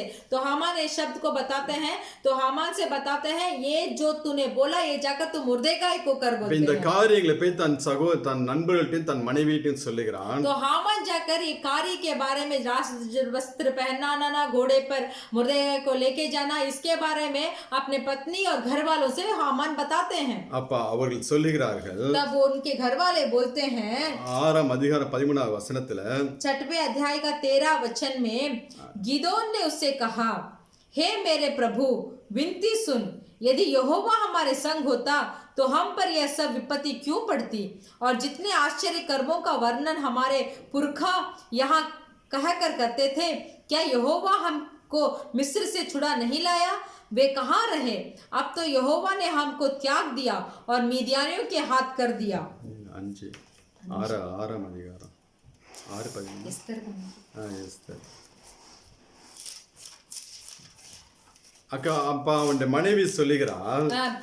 तब हामान के पत्नी बताती है, அந்த மொர்தெகாய் யூத குலமானால் अगर वो मुर्देगा यहूदियों का वंश होता तो நீ அவனை மேற்கொள்ளாமல் तू उसके ऊपर प्रबल मत कर, அவனுக்கு முன்பாக उसके सामने நீ தாழ்ந்து போவது நிச்சயம் என்று சொல்லி சொல்கிறார். उसके सामने पूरी रीति से नीचा ही खाएगा. அவன் யூத குலமானால் अगर मुर्देगा यहूदियों का वंश होता तो செபிக்கிற மனுஷனானால் जो प्रार्थना करने वाला मनुष्य होगा तो சத்துரு அவனை மேற்கொள்ள முடியாது. उसका शत्रु उस पर प्रबल नहीं होगा. அந்த மனிதனுக்கு முன்பதாக சத்துரு தாழ்ந்தே போக तो வேண்டும். वो मनुष्य के सामने शत्रु को नीचा ही खाना அதான் पड़ेगा। மொர்தெகாய்க்கு முன்பதாக அந்த ஆமான் தாழ்ந்து போக ஆரம்பித்தான். इसीलिए मुर्देगाय के सामने हामान का नीचा हुआ। மொர்தெகாயை அழிக்க வேண்டும், தூக்கி போட வேண்டும் என்று வைத்த மரத்திலே இந்த ஆமானை தூக்கி போட்டார்கள். मुर्देगाय को मारने के लिए जो पेड़ को खड़ा किया था उसी में हामान को मारा गया। இன்னும் நீங்க வாசிக்கலாம் எஸ்தர் 9ஆம் அதிகாரம் और भी आप पढ़ सकते हैं एस्तर का 9वां अध्याय 4வது வசனம். 4था वचन। मुर्देगाय तो राजा के यहाँ बहुत प्रतिष्ठित था और उसकी कीर्ति सब प्रांतों में फैले गई, वरन उस पुरुष मुर्देगाय की महिमा बढ़ती चली गई। மொர்தெகாய் மேன்மேலும் பெரியவனானா என்று சொல்லுகிறது. यहाँ बताया गया है कि मुर्देगाय बहुत प्रतिष्ठित हुआ। அதான் ஜெபத்தின் மேன்மைங்க. यही है प्रार्थना का सामर्थ्य। ஜெபத்தின் மேன்மை உன்னை உயர்த்த ஆரம்பிக்கும். प्रार्थना का सामर्थ्य तुम्हें ऊंचा करेगा। எது வரைக்கும் இந்த மொர்தெகாய் உயர்த்தப்பட்டான் என்றால், कब तक ये मुर्देगाय का ऊंचाई हुआ? நீங்க இந்த 10ஆம் அதிகாரம் எஸ்தர் 10:3 வாசிக்கலாம், கடைசி வசனம். आप पढ़ सकते हैं एस्तर का पुस्तक का 10वां अध्याय का आखिरी वचन। यहूदी मुर्देगाय श्रेष्ठ राजा ही के नीचा था और यहूदियों की दृष्टि में बड़ा था और उसके सब भाई उसमें प्रसन्न थे, क्योंकि वह अपने लोगों की भलाई की खोज में रहा करता था और अपने सब लोगों से शांति की बातें कहा करता था। ஹல்லேலூயா. हालेलुया। ராஜாவுக்கு அடுத்ததாக राजा का दूसरा पद में இங்க மொர்தெகாய் உயர்த்தப்படுகிறான். या मुर्देगाय को रखा गया। 127 தேசங்களை அரசாளுகிற ராஜாவுக்கு அடுத்ததாக அவன் அந்த அளவுக்கு உயர்த்தப்பட்டான். 127 देशों में राज्य करने वाला राजा का दूसरे स्थान मुर्देगाय को दिया गया। அந்த காலகட்டத்துல उस काल में மொர்தெகாய் இந்திய தேசத்தையும் அரசாண்டிருக்கான், ஆளுகை செய்திருக்கிறான். तो उस दिनों में देखिए मुर्देगाय इंडिया देश में राज्य करता था। தேவன் அப்படியே உயர்த்தினார். परमेश्वर मुर्देगाय को ऐसे आशीर्वाद किया। ஜெபத்தின் மேன்மை உங்களை உயர பண்ணும். प्रार्थना का सामर्थ आपको ऊंचाई करेगा। நீ தேவ சமூகத்துல செலவு பண்ணுகிற ஒவ்வொரு நிமிஷமும் ஒரு நாளும் வீணாய் போகாது. परमेश्वर के सम्मुख में बिताए गए एक पल भी नष्ट नहीं होगा। இன்னும் இந்த ஜெபத்தின் மேன்மையை நான் பெற்றுக்கொள்ள என்ன செய்ய வேண்டும் என்றால், इस प्रार्थना का सामर्थ को पाने के लिए हमें क्या करना चाहिए? ஒரு மனதை நான் காத்துக்கொள்ள வேண்டும். एक सिख मन को हमें संभाल कर रखना चाहिए। நான் வாசிக்கலாம் எஸ்தர் 2ஆம் அதிகாரம் हम पढ़ेंगे एस्तर का पुस्तक का दूसरा अध्याय 20வது வசனத்தை வாசிக்கலாம். उसका 20वां वचन को हम पढ़ेंगे। एस्तर ने अपनी जाति और कुल का पता नहीं दिया, क्योंकि मुर्देगाय ने उसको ऐसे आज्ञा दी थी कि ना बताए, और एस्तर मुर्देगाय की बात ऐसे मानती थी जैसे कि उसके यहाँ अपने पालन पोषण के समय मानती थी। எஸ்தர் தனக்கு ஒன்றும் இல்லாத நேரத்துல अपने पास कुछ भी नहीं था। மொர்தெகாயோட பேச்சை எப்படி கேட்டுக்கொண்டு வந்தாலோ, एस्तर ने मुर्देगाय का बात तब से सुनी जब से उसके पास कुछ भी नहीं था। இப்பொழுது ராணியாக உயர்த்தப்பட்டிருந்த போதிலும் अभी वो रानी का स्थान को एस्तर ने पाई। அந்த ஒரு மனதை காத்துக்கொள்ளும்படியாக इसीलिए वो एक सिख मन को संभाल कर रखने के लिए சொல் கேட்டு நடந்து வந்தாலாம். तो मुर्देगाय के बातों को तब भी मान रही थी जब वो रानी थी। இன்னும் மொர்தெகாய் குறித்து நாம் வாசிக்கலாம். और भी मुर्देगाय के बारे में हम पढ़ेंगे। 4ஆம் அதிகாரம் 17வது வசனம். 4था अध्याय का 17वां वचन। तब मुर्देगाय चला गया और एस्तर भी की आज्ञा के अनुसार ही उसने किया। இங்க எஸ்தர் தனக்கு கற்பித்தபடி எல்லாம் மொர்தெகாய் செய்தானாம். तो यहाँ बताया गया एस्तर ने मुर्देगाय के पास क्या क्या बात कही थी उसको सुनकर आज्ञा के अनुसार ही मुर्देगाय भी किया। எஸ்தர் மொர்தெகாய் ஒரு பாஸ்டர், मुर्देगाय एक याजक थे। எஸ்தர் ஒரு விசுவாசி. एस्तर एक विश्वासी थी। உங்களுக்குள்ள அந்த ஒரு மனத்தை பாருங்களேன். तो उनके बीच में जो एक सिख मन था उसको देखिए। நான் பாஸ்டர், எனக்கு தெரியாதா நீ சொல்ல வேண்டாம்னு சொல்லவில்லை. मुर्देगाय ने ऐसा नहीं बताया कि मैं याजक हूँ, मुझे मालूम है, मुझे क्यों तू बता रही है। எஸ்தர் தனக்கு கற்பித்தபடி எல்லாம் மொர்தெகாய் செய்தான். तो एस्तर जो मुर्देगाय के पास बताई थी उसके अनुसार ही मुर्देगाय ने அந்த அளவுக்கு அந்த ஒரு மனதை காத்துக்கொண்டார்கள். इतना तक वो दोनों ने अपना एक सिख मन को संभाल संभाला। நம்முடைய வாழ்க்கை இந்த ஜெபத்தின் மேன்மையை நாம் காண வேண்டும் என்றால் हमारा जीवन में अगर इस प्रार्थना का सामर्थ्य को हमें देखना है तो நம்முடைய குடும்பமாக இருந்தாலும் हमारा परिवार हो, நம்ம வேலை பார்க்கிற ஸ்தலமாக இருந்தாலும் हमारा नौकरी का स्थल हो, நம்முடைய சபையாக இருந்தாலும் हमारा कलीसिया भी हो, ஒரு மனதை காத்துக்கொள்ள பிரயாசப்பட வேண்டும். एक सिर्फ मन को संभालने के लिए हमें थोड़ा प्रयास उठाना चाहिए। ஒருவர் விட்டு கொடுக்க வேண்டும். एक के लिए एक को जगह देना चाहिए। விட்டு கொடுக்கும்போது वैसे हम जगह देते समय நம்மளுடைய துக்கம், हमारा दुख, நம்மளுடைய கஷ்டம், हमारा कष्ट, எல்லாவற்றையும் தேவன் மகிழ்ச்சியாய் மாற तो பண்ணுவார். इसको सब परमेश्वर आनंद में बदल நீங்க डालेंगे। வாசிக்கலாம் 9ஆம் அதிகாரம் आप 21 வசனம். आप पढ़ सकते हैं एस्तर का 9वां अध्याय का 21वां वचन। और यह आज्ञा दी कि आदार महीने के 14वें और उसी महीने के 15वें दिन को प्रतिवर्ष माना करे। एस्तर 9:21 9:21 அவர் சஞ்சலம் சந்தோஷமாகவும் जिनमें यहूदियों अपने शत्रुओं से विश्राम पाए, और यह महीने जिसमें शोक आनंद से और विलाप खुशी में बदल गया। ஹalleluya. हालेलुया। உங்களுடைய வாழ்க்கையிலும் आपका जीवन में भी உங்கள் சஞ்சலம் சந்தோஷமாய் மாறவும் आपका विलाप खुशी में बदलने के लिए உங்கள் துக்கம் மகிழ்ச்சியாகவும் மாற வேண்டும் और என்றால் आपके शोक आनंद में बदलने के लिए ஜெபம் பண்ணி பாருங்க. प्रार्थना कर देखिए। ஜெபத்தின் மேன்மை உங்களை ஆசீர்வதிக்க ஆரம்பிக்கும். प्रार्थना का सामर्थ्य आपको आशीष करेगा। இந்த சம்பவத்தின் நிமித்தம் ये संभव के निमित्त அவர்கள் பூரிம்ங்கிற ஒரு பண்டிகையை வருஷம் கொண்டாடுகிறார்கள். तो ये संभव के निमित्त वो लोग பூரிம் एक पूरीम का एक इसको पूर्व को वो लोग मनाते हैं। இன்னைக்கு ஒவ்வொரு வருஷமும் இந்த நாள் வரை அவர்கள் கொண்டாடி கொண்டிருக்கிறார்கள்.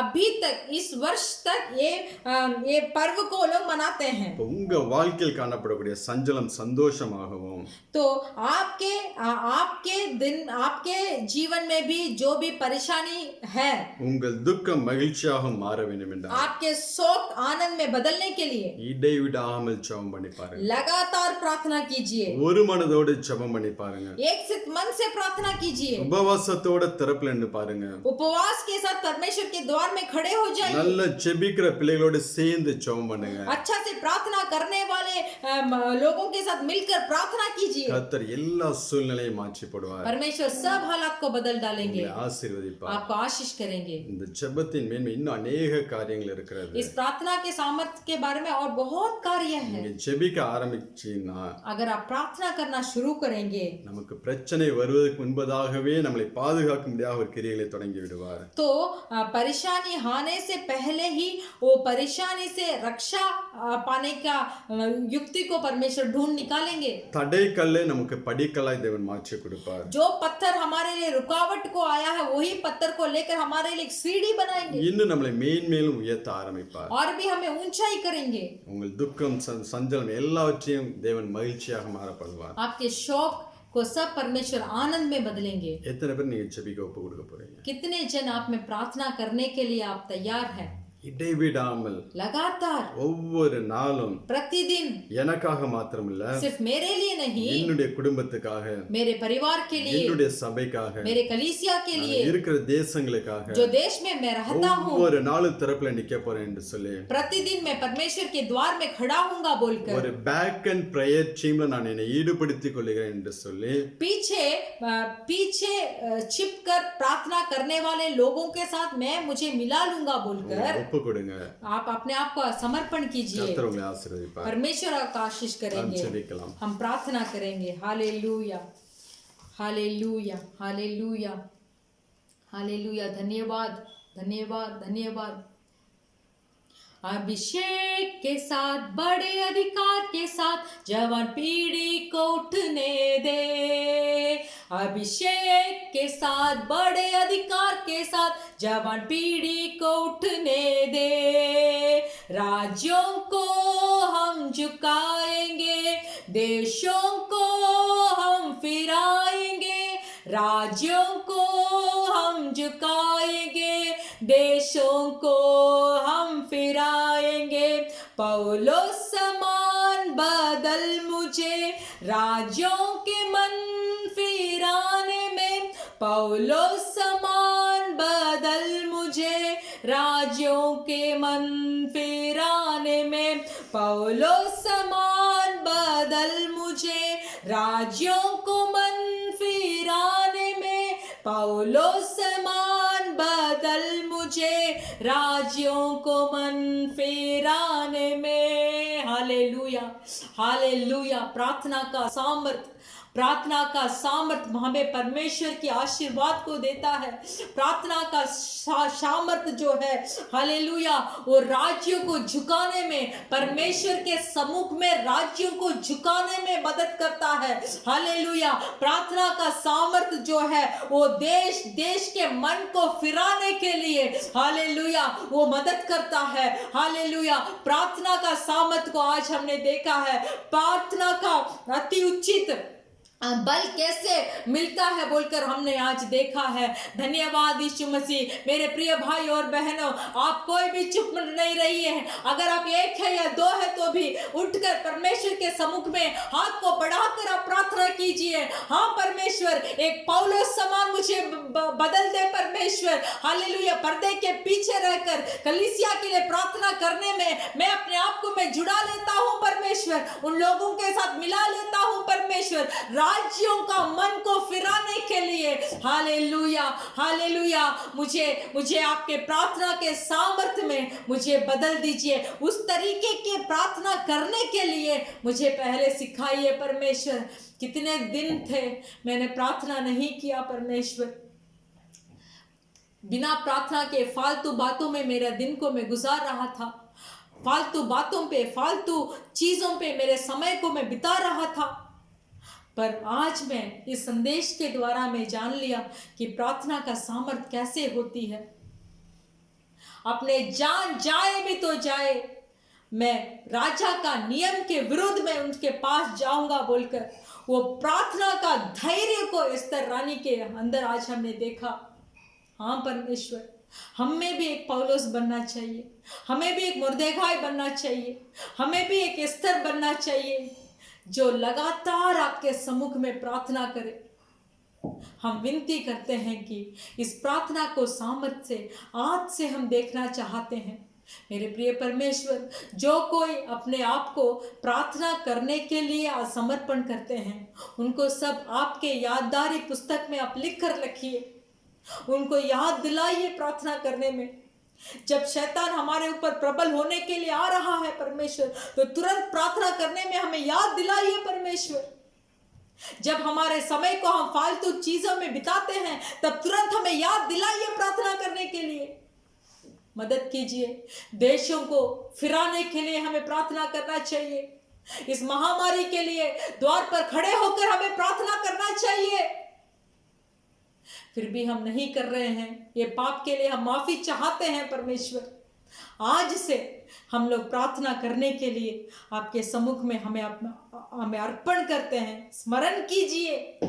धन्यवाद यीशु मसीह। इस अच्छे संदेश के लिए हम धन्यवाद करते हैं। पास्टर को, उनके परिवार को परमेश्वर अब तक अद्भुत आश्चर्य तरीका से आपने अगुवाई किया है। हम धन्यवाद करते हैं। और भी आपके काम के लिए आप प्रयोग कीजिए परमेश्वर। हमारे कलीसिया के भाई बहन, परिवार, बच्चे, सब लोगों को आपके हाथों पे हम समर्पण करते हैं। इस महामारी के बीच में भी आपके पंखों तले, आपके आड़ में आप उन्हें छिपे रखने के लिए हम धन्यवाद बोलते हैं। सब लोगों के काम में एक सुरक्षित दीजिए परमेश्वर। हालेलुया। जिन को अभी तक तनख्वाह नहीं आया हो परमेश्वर, उन्हें जल्दी ही तनख्वाह मिलने के लिए हम प्रार्थना करते हैं। परिवार के सब कष्ट दूर होके सब चीज़ों के लिए प्रार्थना में बैठने के लिए हम हर एक को आपके सम्मुख में हम समर्पण करते हैं परमेश्वर। धन्यवाद। हमारे अबू हमूर के कलीसिया परिवार, पास्टर लोग, सबको आपके हाथ में समर्पण कर हम प्रार्थना करते हैं परमेश्वर। इस महामारी के लिए भी हम विनती करते हैं, जल्दी ही जल्दी इस देश से दूर कीजिए परमेश्वर। छुटकारा दीजिए परमेश्वर। हमारे कलीसिया जल्दी ही खोलने के लिए मदद कीजिए परमेश्वर। अगले हफ्ते मिलने तक परमेश्वर आपकी कृपा हमें थामे रहे परमेश्वर। धन्यवाद बोलते हैं, यीशु मसीह के नाम से मांगते हैं पिता, आमीन। கர்த்தராகிய இயேசு கிறிஸ்து கிருபையும் यीशु मसीह का कृपा பிதாவாகிய தேவனுடைய அன்பும் और पिता परमेश्वर का प्रेम பரிசுத்த ஆவியானவருடைய அந்யோன்ய ஐக்கியம் और पवित्र आत्मा का सौभाग्यता இன்றும் என்றும் அனைவரோடு கூட இருப்பதாக आज और हर समय हमारे साथ होते रहे। आमीन। आमीन। हालेलुया। हालेलुया। हालेलुया। हालेलुया। जय मसीह। जय मसीह।